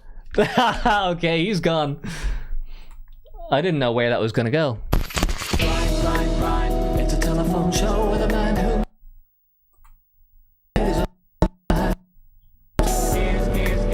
All the callers talk to him and he talks to them back. This show takes place in the year 1998. Grinds my gears. Yeah. Okay, folks. Don't know if that video was all jittery and messed up for you. You know, I've put so much thought and effort into all of the little videos and stuff that do be happening on this show, and really that's just not what this show is about, is it? It's all about the calls, and probably don't need to put in like 90% of the work that I do put in. And maybe I should just stop, huh? Maybe I should just stop putting in effort and just talk to people on the phone all day. I'm working in a call center right now. Okay, caller, who's on the line? Oh, hey mate, it's I don't know, it's me, Nick. Oh, it's you, Nick. Are you actually Australian, or are you just a racist poser? I'm racist as hell. I'm a United States citizen. I have guns. Okay, I was going to get excited there because I happen to know that it's about like 3 or 4 a.m. in Australia, and we have had Australians call in, and they're always doing something weird at 3 a.m. But you're the US citizen. It's probably midday for you, and it's perfectly normal to be calling into a show at this hour. Yes. This is normally the time where most people work so they can pay taxes so Israel can get missiles. Okay, Nick, I feel like... yeah, it is Nick, right? Yes. And I feel like you have got something that you want to say, and I'm just going to let you tell me what grinds your gears. Okay, you know what grinds my gears? What? One, I got to make sure there's not an echo from the computer here. But you know what grinds my gears? What? Real hard. I feel like we've already, as humans, figured out, like, shit, like life already. Like, way back. You can say Jesus time, I don't know. But I feel like we've already figured out social norms, marriage, work, value, all of that shit already. I just want to say that when we talk about Jesus times, that's actually a very easy to calculate time ago. It was about 2025 years ago. That 2000, that's a big number, man. I can't handle that. Okay? Yeah, at Jesus times, we had it all figured out. We had barter, we had monetary systems, we had food, we had clothes, we had language. We did have language. We had a lot of language. Anyway, I just think I look around today. You know, I was in the Army for 5 years, and I got out of the Army, right? The U.S. Army. Oh. And I was like, okay, this is dumb. I don't know what the hell I just did for 5 years, but now I'm done. So now I was like, let's move to the most beautiful place in the world, right? The Mojave Desert, out here. Is that where you live now? In the west of the United States. Yes, it's ass. It's terrible. Oh my God! Why would you go there? People try to get out of there. Well, I got family here, but so anyway, I look around all the time, and like that guy said, going to try to find jobs, like applying for jobs, doing applications, all this. So you don't get any, responses back. I actually about a month or two ago I applied for everything. I applied for like stores, Targets, like places that you would expect like retards to work. Right, like easy, like GameStops, EB Game, stuff like that. Never got a response back. Now, I didn't really need the job or anything. I mean, I'm on veteran disability now, but congratulations. That's very good for you. So when it comes to, I sit on my computer all day. I go outside in the sun, or I do some sort of like side project, and it's like, okay, I have it pretty easy. So I was like, okay, maybe I should do something so I don't get fat. I haven't been able to even get a job, and I've walked into places before. I've walked into like hardware stores, grocery stores, communication network places. Maybe I can use what I did in the Army for whatever. There are no jobs. I think they're all fake. Not only that, but I see from the girls that I used to go to high school with. I did go to a military college, but I fucking dropped out of that shit because I'm retarded. All of the people that I went to high school with, which I don't have any contact with, they all went to schools for engineering or business management or nursing or whatever. And it seems like all the nurses, they're all in school to continue to be better nurses, like nurse practitioners, because there's no actually good nursing jobs. All the guys who went business or engineering sell insurance. Me, I joined the Army. So now I don't know. I can just say racist things online all day, Well, I guess it's just weird. What I mean, I'm kind of also noticing, like in my own life, people who I went to school with. There's kind of these like people go on these like pretty clear paths. It's like there's like army, business, nurse. The amount of people I know who are like doing business degrees and like nursing things, and like I get that there's a path there. Like, there's always going to be sick people that nurses take care of. But like, then in the business kind of end of it, it just kind of I don't know. There's kind of like they just fire off in different directions. Hold on. So I think it's all fake. I think all of it's fake. One sec, because I need to turn off Discord because my internet is slowing down, which happens because of Discord. So just give me 1 sec. I've closed it, and I will be back. Well, I'm still online, people. I'm just trying to operate my machine effectively. And by the way, you can hear me, but I can't hear you, Nick. But just give me 1 sec. Okay, and we are back. Okay, Nick, you believe that it's all fake? I think it's all fake. So like, hear me out. So I was in the Army, right? And when I was doing Army stuff, I noticed like, okay, yeah, I have to make sure my M4 is cleaned or my 240 is cleaned or whatever. Or I got to make sure my barracks room is clean. I got to make sure I don't get fucking herpes from the barracks whore.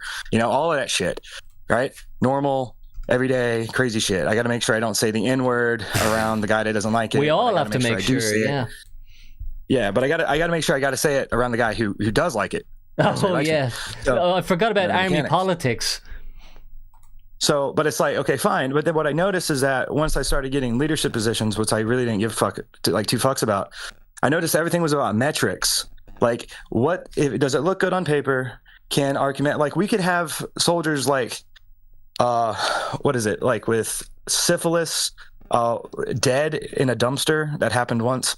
And, you know, all of that. But as long as the paper that the captain gives to the colonel has all greens on it, we're good, right? And that's exactly what it is like in every other aspect of civilian life. Businesses, they only care about number go up. Number on screen go up. Nurses and stuff, all of that is a business. Number on screen go up. If you go to a fucking doctor's office and they're like, you're like, hey, my back hurts. There's like a 9 out of 10 chance you're going to get fucking Oxycontin or something. Like you're going to get some sort of opiate, which means number go up for them. Like you can, like everything that humans have done throughout history has been perseverance and like having knowledge, being able to be self-sufficient, having smaller communities, and those communities, you know, like communicating with other like kind of smaller communities. Today, everything just matters about how big something can be. Number go up. How can personal number go up? Like I'm talking about like money. No, but that concept goes through everything. That like if you even think about it with like relationships and stuff, it's like it's not just like get a wife and kids. It's like the general kind of idea is like how many people can you fuck? You know, how many people can you fuck at the same time? If you think about it, like exactly. with money, how I need dollars, but now I need cryptocurrency and I need as much of that as I can. I need the next big thing, and I need assets, and I need a house, and I need 2 houses, and I need to rent out a beach house too. It's all about like, it's not good enough to have one of anything. You got to have like as many of everything as you can. And I think this goes back to like the first thing that you said, which is like we figured out human life many, many years ago, and now we're just making up bullshit things to have to achieve. But like we have, like you're on disability and you have a computer, you have basically everything that you need, right? Yeah. And like, now you just have to make up stuff, like more things to buy, more things to get. Well, when I was a kid, I really liked, you know, video games. I liked watching, you know, Family Guy with my dad. You know, all of that stuff was fun. But now it comes to the point where you know, if I walk outside, you know, I have to prevent myself from getting disgusted by what I see. Like, I see fat people, and I'm not hitting on anybody that's fat, but my thing is that I see it way too much. You know, I see people cheating on their girlfriend, boyfriend, or whatever, way too much. I see people, you know, I don't really care about petty crime too much. Like, you steal something from Walmart, whatever. But if you're fat as fuck doing it, you know, like, I don't know. I think you're right though. It's like that if you kind of look at society as a whole, I mean, this is going into territory of like we live in a society, but it really is the thing of like when you look at how what people value in their lives, it's like cheating on their partners. Like I also know a ridiculous amount of people who do that, and it's like you're so like insatiable that you want to have like you want to have a boyfriend or a girlfriend to like be comfortable with, someone to go home with, but like you have to have something else as well. Like that just isn't exactly enough. You gotta like have back in both the of them. day. You could have bought like a Russian girl, like a 19-year-old Russian girl, and then you just buy her, and if you don't want her, you got a dumpster at Lowe's or something. And these things did happen before. It's not like people didn't cheat before, but it's the compounding of everything that like gotta have new phone, gotta have like all the apps, gotta like have the most amount of money, gotta have cars, gotta have like as much partners as I can get. I gotta cheat on my partner. It's like what is and like also like you're saying like people being fat. It's like, what are the kind of good values that your average person has? It used to be, I mean, I know what this sounds like, but it really did used to be that like just having decent health was a fairly core value for the average person. But now it's almost like, you have that idea of like, your body's just your body. And it's like, is there no value that we can all agree on that is just like, it's good to do this? It's almost like, take any value and there will be people who are like, actually, it's not a pedophile's fault that he's attracted to kids. It's like, there is no thing that you can just say is like the standard. It's like I think what it is, I think personally, not to interrupt you or not. I was going to say something that I really, just as a sentence, shouldn't have been said. So I'm glad you interrupted me. Oh, okay. Yeah, I really like hearing things that shouldn't be said. I think that's no, but it was something that could be clipped that would make me look terrible out of context. Oh, so. No, you don't want to end up on Kiwi Farms. Yeah, that's why I moved on from the topic of pedophilia quickly. Anyway, very quickly. You go now. But I think that like it's this overabundant. It's this idea that I think we're overly connected. I know that's like a trope that a lot of movies, video games, like they take like the stupid Death Stranding 2 bullshit with the connected. I don't care about any of that gay shit. But what I do care about is I think that people care way too much about, like, I don't know how it is. I'm assuming you're in Europe somewhere. Yes, I'm in Europe somewhere. I won't tell you where. So I would imagine that because you guys have a union similar to the States being in, the U.S., the union, like a lot of people, they only care about the tippity top of the union, of the president or Congress or whatever, or if, but they don't do anything. They go online, they add to the mental poop that like Twitter is or anything. Yeah. And they do absolutely nothing and things go on as planned. And meanwhile, nobody cares about who their mayor is or who their police chief is. Yeah. Or who the fire marshal is. Nobody gives a shit about that. But back whenever people actually had things figured out, you didn't give a flying fuck about who the president was. I think that's a relatively new thing. I think with the invention of the television and then furthered with the internet, people didn't really care about who the tippity top leader was because they weren't that important. Yeah, the president can go talk to, I don't know, fucking some other president and they can strike a trade deal for Congress, right? But now the president's like an oracle almost for some, and then like a Satan to the other one. It's extremely stupid. And this is my solution, actually. Oh, okay. I have a solution. I didn't know you came here with answers. I thought you were just giving me problems. He's got the solution. I did break a chair a second ago, unfortunately, but that's not the solution. The solution, I think, is to enslave all women. No, I'm joking. Sorry, you almost had me there. I was like, okay, now we're talking. I think the solution is I mean, you can never ever like solve the issue. And now I'm a Christian man. Now the solution is that you can never solve the issue. Yes, but hear me out. You can never. Well, I talk's kind of weird because I have severe OCD and autism. So yeah, I messed that like line of talking up. But I will correct myself here. So I'm a Christian man, and I don't believe that you should be trying, and the whole point of it is to try to get into heaven and all that crazy shit, like be good, do all this. I think what you should be trying to do is to bring heaven to earth in your own space, right? So if you have your own home, maybe keep it clean. If you're going outside and you see, I don't know, an Indian person raping a woman, maybe kill the Indian person. I don't know. I said that, not you. I like how diplomatic you are. Like, maybe kill him. That's up to you. But maybe kill him. I mean, you can hit him with a truck. Maybe or maybe if not. You have a truck. Maybe not. If you don't have a truck, you want to bring heaven to the earth, and that's for your like type of people. And now I think whites deserve to exist. And I think that calling us whites is stupid because we have Germanic people, Aryan people, Celtic people, the Welsh, whatever the Welsh are, all of that. Okay, hold on. You're going on a lot of different paths here. The solution. I know. Because we can get all into what the Welsh are, but I think the solution is to actually let the world do. It's like let the 80% that you can't control or change or even talk to, let them play that game of making everything mental poop, complaining about stupid shit that doesn't matter, sitting online all day, cheating on their husbands, boyfriends, pedophilia even. I mean, you've probably maybe not pedophilia. You should probably stop that. If you that's probably bad. Maybe. Let's keep all of that away. Maybe I would say maybe the people telling if a guy is trying to touch a kid, maybe kill him. Maybe not. Maybe kill him. Yes. Just with a truck. I don't know. Maybe it's up to you. But I would say leave all of that. Leave all those people alone. Stay away from them. And then in your own space, even if you're if you're a loser, kind of like me, or if you have like a nice job, or if you have a YouTube channel where you make cool Family Guy edits, that's like me. Oh my God, I was referenced.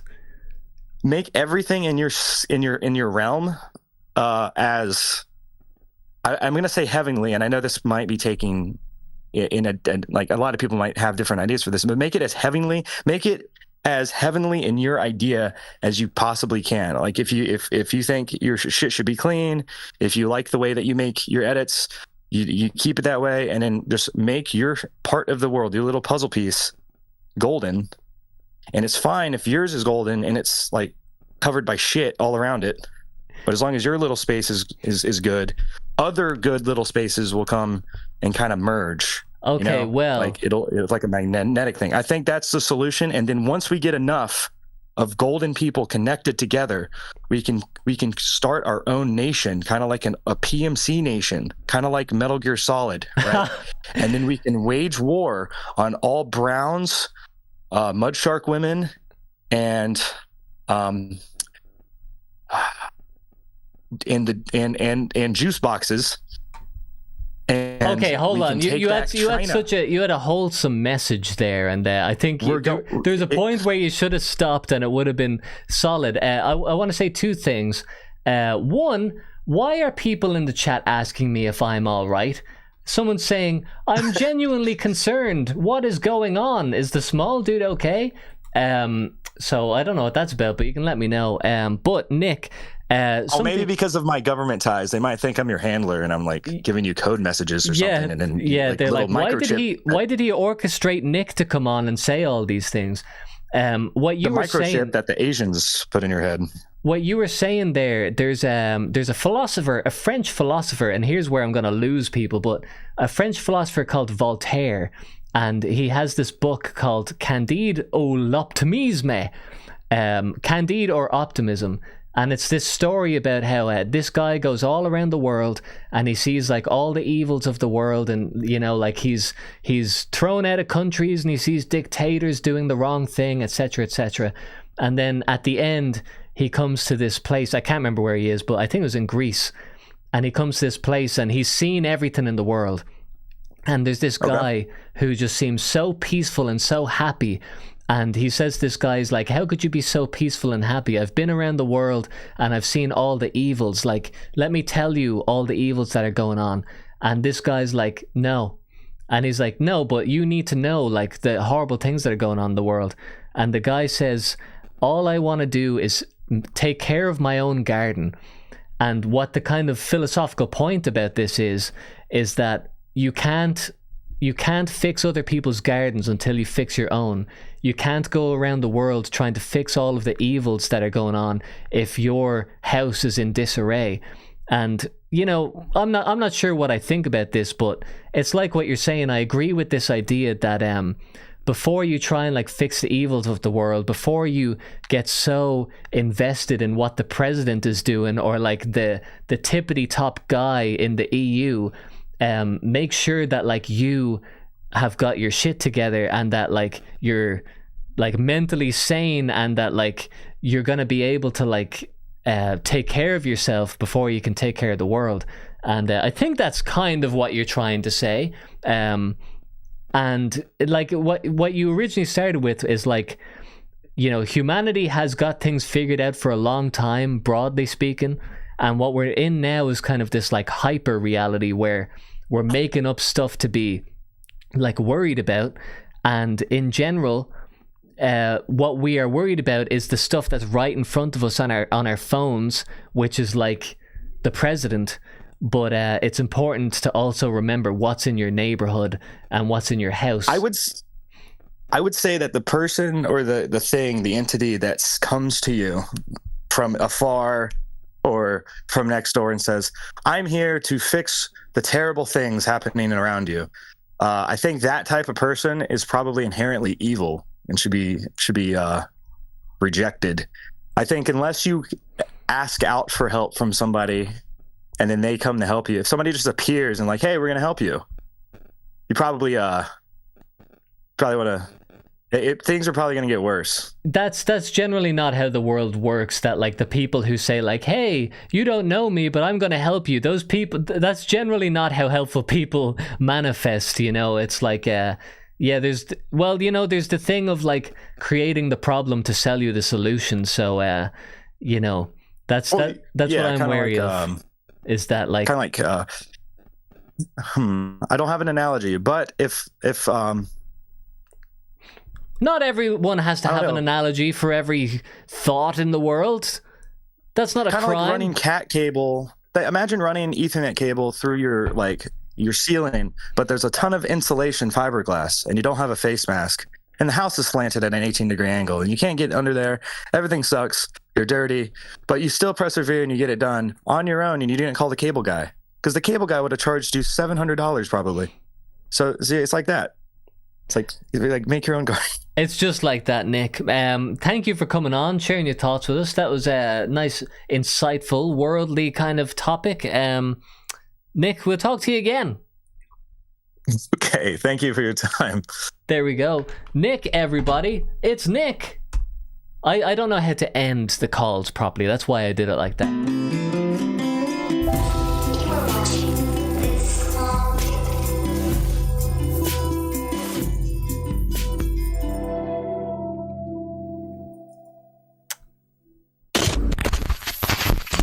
Okay, folks, and that about wraps up the show. Okay, the phone lines are closed, everybody.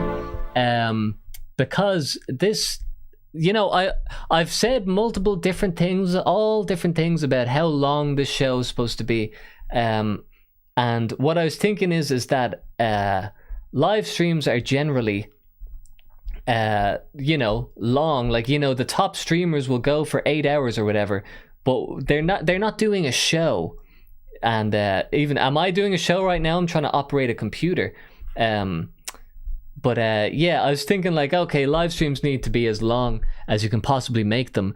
But now I'm starting to think that maybe this needs to be like a kind of set amount of time. And I think 3 hours is probably a good amount of time.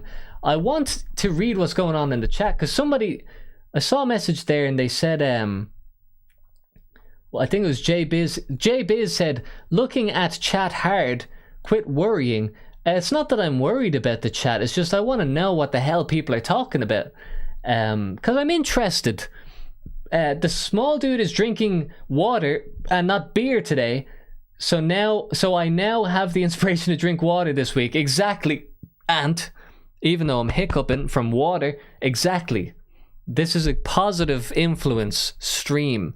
Don't want to be inspiring alcoholism. And why is it that several people now are saying, am I okay? It's not just one troll. It's a little troll farm over here. What is it? No offense, but I think you sound funny when you say the word but. Don't worry about that. I've heard that before. From foreign people. They think I say but. And I probably do. Hell Funny Network says, great stream today. Will the $5 I sent in from last stream be honored? Oh, yes. I forgot about that. What happened on the last stream again? Hold on. I'll start the stage again, but for Hell Funny Network, we'll get one call because I can't remember. Yeah, I need to write this stuff down. I can't remember what happened there. Oh, no, wait, it's too late because I have to start the stage again. Or do I? Oh, okay, yeah, I can do this. Okay. Hold on. Hell Funny Network, get in here. I saw the thread on Kiwi Farms. Now what? There's an address out there and they're saying it's yours. There's no way.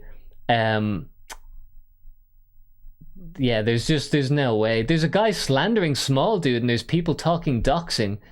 Why? Why me? What have I done except make one video? No, I've been pretty. I don't think he's okay. I've been pretty. I don't have any info on there. Even the government doesn't know where I am. Anyway, I probably shouldn't say anything. I'll just make it worse. But I want to look at that. That's interesting. There's so much on Kiwi Farms. Okay, this is trolling now, I believe. Okay, we've got one more caller, people. Now let's see. Hello. Hello. This is Hell Funny Network on the phone, ladies and gents. I can't hear you on Discord. Hold on a second. I'm holding on my own show. I was just sitting there. I don't know what's going on. I was sitting there in silence, waiting for the show to come back, and then I realized I'm on the show, and I'm here with the Hell Funny Network. What's going on? Oh, wait. I know what's going on. I forgot to make the computer work. Yeah, I don't know what's happening. I can't hear you on my end. Well, he probably can't hear me because I'm talking to YouTube only, and he's there in the void. Okay. See, this is what happens, folks. It's so difficult to be a live streamer. You have to press buttons on the computer. There okay. we go. Hell Funny Network, what's going on? Hi, how's it going, man? How's your week been? Well, no one ever asks me that, Hell Funny Network. How's my week been? I don't even know. It's Monday, so it hasn't been anything. I don't know. I've been working the whole time. I can't even remember. It's you've put me on the spot now. I was so unexpecting of that. How's your week been? I've been fine. Oh, hold on. I know. I had anal sex, and it made my whole week. HOLEWEAK. That's better written down. Okay, Hell Funny, you tell us how your week's going then. All right then. It's been going all right. Recently, I've gotten back into the actual project side of YouTube things again because I've been putting it off for some time. But why were you putting it off? I don't know what it is. Maybe it's just like the drive, I guess, the drive for making content on at least the current channel I manage on YouTube. Well, I think the thing about it kind of YouTube goes... and consistency is like when you think of it like the need to put out content, that's always like the death of creativity. And I find that in myself, that's like when you feel like, oh, I have to put out a video because that's what you have to do, that's the worst thing you can put in your mind. Whereas when you have fun and you're doing it like just because you want to do it, there's no question of like drive or like having to do anything. You're just like, I have an idea, looking forward to finishing this video, and that's like the golden place to be. If only we could be there all the time. Oh yeah. Honestly, because I know it's reached like around like 3 hours now, I think, the stream. So I'm not going to bring up the idea I originally was going to. I was going to talk about the old net, but now that the stream has been gotten into old age, you're saying that there's some sort of obligation to talk about something else instead. But yeah, the topic I have to discuss is one of those topics that might go on for a little bit. So, you know, just I don't know. I'm thinking about You're thinking about this too much. This is your time. This is where you get to do whatever you want. You get to fuck up the program. School's out. The teachers are gone. You're the principal now. Well, if that's the case, so I So like this guy, whoever that guy was. This authority figure, hell funny CEO. Tell us. You can talk about whatever you want. What you want to talk about? We love So you, the thing small that's dude. been concerning me in recent times is specifically how certain parts of the net, specifically from the 2000s, have been treated. And it usually, what I mean by that is like how people view relevancy when it comes to like certain areas of the net. Like, for example, Flash-based websites, they used to be common Yeah. on the old net. Like, and Flash, you know, obviously the Adobe has tried to kill it, but it still survives to some degree through things like Flashpoint, where you can play games. You can play the old Family Guy games that Fox made from the 2000s on Flashpoint. It's a fun fact. Yeah, it's they're not good. No, well, that's what's funny, because you're talking about like the relevancy of things on the internet, and it's like you know, people say like, hey, back in the day we used to have Flash games and Flash websites, and like when you do see them, you are like, man, these fucking suck. Like most of them are pretty bad, but it's like there's something about like the desecration of the memory of that doesn't sit well. Like the kind of idea of saying like, fuck all that old stuff, like that stuff sucks. It's like, it's something about like having reverence for things like the way they were at the time, because at the time that was the newest, freshest thing, and for that reason it was good. But now obviously we look back and like even this live stream, like if this live stream was up like 10 years ago, this would be the most advanced thing on the entire internet. The most like futuristic thing you could do on your computer would be this. But in today's age, this is like fairly normal. Like, yeah, a guy with a camera and a setup and stuff, seen it. And there's just kind of a lack of reverence for anything really now. Like if something's a week old, people start like hating on it for being outdated, you know? Oh yeah, you know for sure. If this was set in the 2000s, you'd probably be using Windows Live Messenger. It used to be a thing.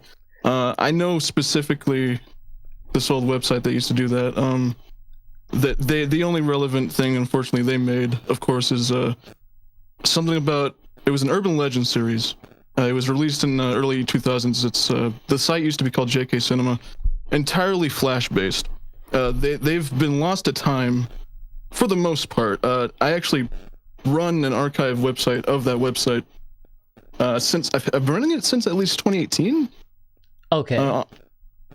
Been maintaining it, and it's one of those things where that website, because of the way it ran, the Flash files, they were able to be saved. You know, they weren't too complicated. They were just loaded up, boom, you know, and Web you can Archive put it was on like, your "Here you floppy go," disk. You know?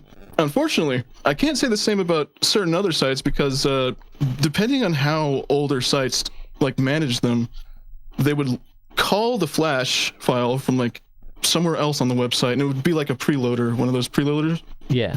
Like Newgrounds, you know. Yeah. Type things. That's like what comes to mind. But because of that, and because of the way that Web Archive works and archiving Flash files, like a lot of them are just genuinely lost. And you know, we're basically getting a Flash version of those old films from like the 20s. How a lot of films from the 20s are like lost because they weren't kept in like well-conditioned areas, or the film deteriorated. Well, we're basically getting the form of that. My stance on like the lost media and that type of thing, I know like a lot of people care about this, which is good for like archiving. Like there's a lot of people who care about making sure that we get everything. I've never been like too concerned about preserving stuff, even my own stuff. Like I don't really like keep the files for videos that I make or anything. I just have like the final exported video, and I know that like a lot of people would be very like particular about like making sure that they keep every like every project file and all the graphics and all the audio and all like the raw files that they do, like that they make for a project. I think it's good to be able to like access stuff, but if like, you know, if there's a good amount of Flash stuff that's saved, I would be happy enough. I wouldn't like it to be totally erased from existence entirely, but I think trying to preserve every single thing is probably like never really going to be possible. But also, who's watching this stuff? You know, like who is going through all this old media? I guess people probably are, right?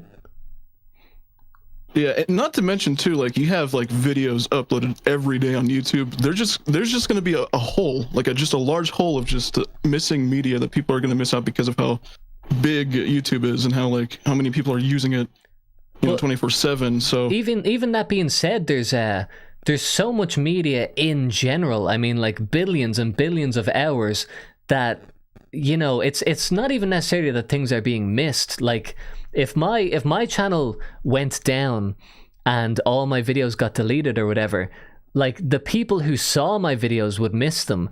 But in terms of like all things that exist on the internet, I would be like, you know, the smallest fraction of anything gone missing. And there's gonna be like truckloads of stuff that replaces it. I mean, if we're just talking about kind of volume of things that are missing, like everything's just kind of a drop in the ocean. It's about what the thing meant to you, and like if you remember some Flash thing that you really liked like 15 years ago, you're gonna be like, damn, that thing's fucking missing, that thing should exist somewhere.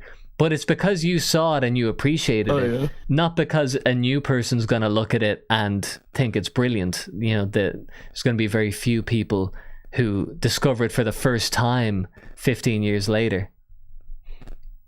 Oh yeah, it really is like that because, like, you know, no one else is, let's be real, no one else is going to be, for example, also missing something on the same level as you, as like, I don't know, like a lost YouTube poop where it was like the funniest thing at the time, maybe the most, you know, prehistoric thing, considering like older YouTube editing techniques and all that, but like, it's one of those things where only you would really be the one to miss it on that level. And you know, I get that, you know, it's that type of thing with a lot of people. The way I see it when it comes to Flash stuff though is the thing that kind of irks me, for example, with the lost media like thing, is specifically the lost media wiki. The way that they phrase it, they really don't want anything listed on there that doesn't have much relevancy. And right. To me, it's a little blurry because there are some sites, I would argue, like certain sites from the old net, like that are Flash based, should be archived, you know, just for the sake of like how they used to run and all that, and like the fact that no one wants to remember them, this and that, at least from that area, it kind of like goes against what they're going for, at least you would think so. Oh yeah, well that's funny that, though, you know, some random person's nebulous idea of what's like deemed worthy of being saved, like that's ridiculous. Like someone being an authority over like what gets deemed relevant, and also like you've no idea what might be relevant later. So like 30 years from now, I could end up being like, you know, crazy famous or a politician or whatever, like really important person. And if all my videos are like wiped from the internet, then it's gonna be more relevant than what I did now. But like if everything I did gets wiped now, and then I'm nobody and I die, then like, you know, the thing might just get forgotten. But I guess that's the point of archiving everything, is that you never know what'll be relevant in future. And for someone to say like, nah, this won't be relevant, it's like you can't predict the future. Yeah. You don't know that. Like that's such an arrogant thing to say. So I do think, on a kind of, as a principle, it is the right thing to like preserve everything, and it is bad that like if things get missed. I'm just saying, on my personal level, I personally don't really care that much. But if we are going to talk about just kind of like, you know, what the quote unquote right thing to do is, it is to archive absolutely everything. Oh yeah, and that makes me think about that funny idea that like something like Futurama, adult animated cartoon, where it's like taking place in the year 3000. By the time the year 3000 actually comes by, there's a big chance that that's not that it would be remembered, but there's also a big chance it wouldn't because of how just when it comes to like just how long it would be like from here to now or from now to then. Yeah. Well, imagine something from the year 1000 making predictions about the year 2000. Like, it would be so wildly, I mean, not that Futurama is claiming to be an accurate like prediction, but anything from the year 1000 is going to be so unbelievably like archaic and wrong, obviously, because it would be impossible to predict it with any accuracy. It would be kind of like it would just be like a novelty, like a curiosity, but it wouldn't be considered important. You know, it would be like a piece of trivia. It would be something that you'd see in like an Instagram reel. Like, in the year 1000, they thought blah blah blah blah blah. They thought we would have like woolen tunics, and that's what everyone would wear. And you'd be like, oh, that's weird, and then you'd move on. And that's kind of how I feel about a lot of archive stuff. Is that's like, look at this Flash animation. Look at this from 15 years ago, and you're like, oh, cool, and then it's over. You know. A brief little curiosity. Just ends up basically becoming like a footnote for the most part. Yeah, but it's worth having those footnotes, I guess, you know, rather than just deleting things for no good reason. And also that is kind of the characteristic of humans, is that we archive everything. So like that is like the defining thing about humans, is that like we record everything on cave walls and stuff. So it is just in our blood to do that. So to go against that is a bit like weird. Why would you want to erase stuff? That's like opposite of what humans do.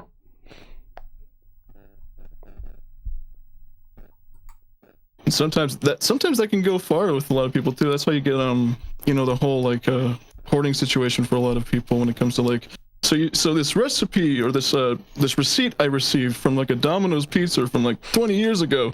Yeah, that's pretty cool. I'm gonna keep it. You know? Yeah, no, that's for my entire lifetime. That's what I avoid with my trying not to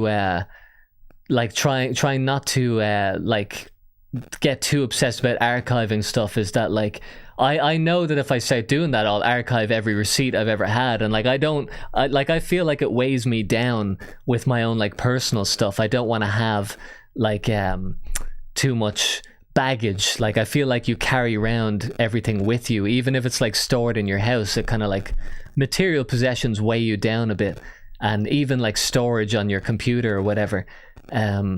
So for me, I don't want to like know what I ate in Domino's 10 years ago. Yeah. But like as a kind of matter of preservation, I guess like archiving is important.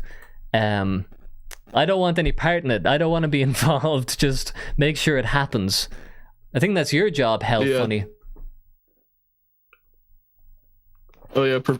Are you the flash sites for the masses? Yeah, are you a guy who does preserve stuff? Like, do you go out of your way to make sure that things don't get lost? Yeah, I would say so. Nothing to an extreme degree, because there is a line you do draw when it comes to this type of thing, and like I said, you don't want to get too extreme, like, man, saving every receipt ever possible. But I do that, like, for the site that I archive. I do it for the sake of just keeping it up as long as I can. And there is a chance that I'll probably not have that up like in the future. You never know. Yeah. But, although people also don't know what they're missing. Like, if like there's plenty of stuff that I've done that I've just like unlisted or whatever. Like, it's not available, and like because no one saw it, no one knows that it was ever there, and there probably won't ever be anyone missing it, and that's kind of another subsection of lost media. But I'm happy enough for some things to get forgotten, at least when it's my own work.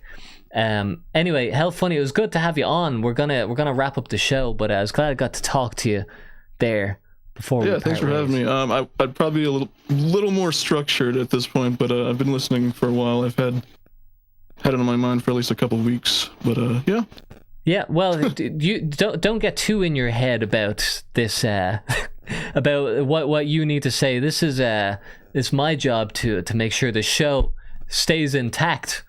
But I'm glad you're considering it. Hell funny. All right, man. Well, take care, and we'll talk again. Oh yeah, have a good one. You too, brother. There we go, folks. There we go. You know what really grinds my gears?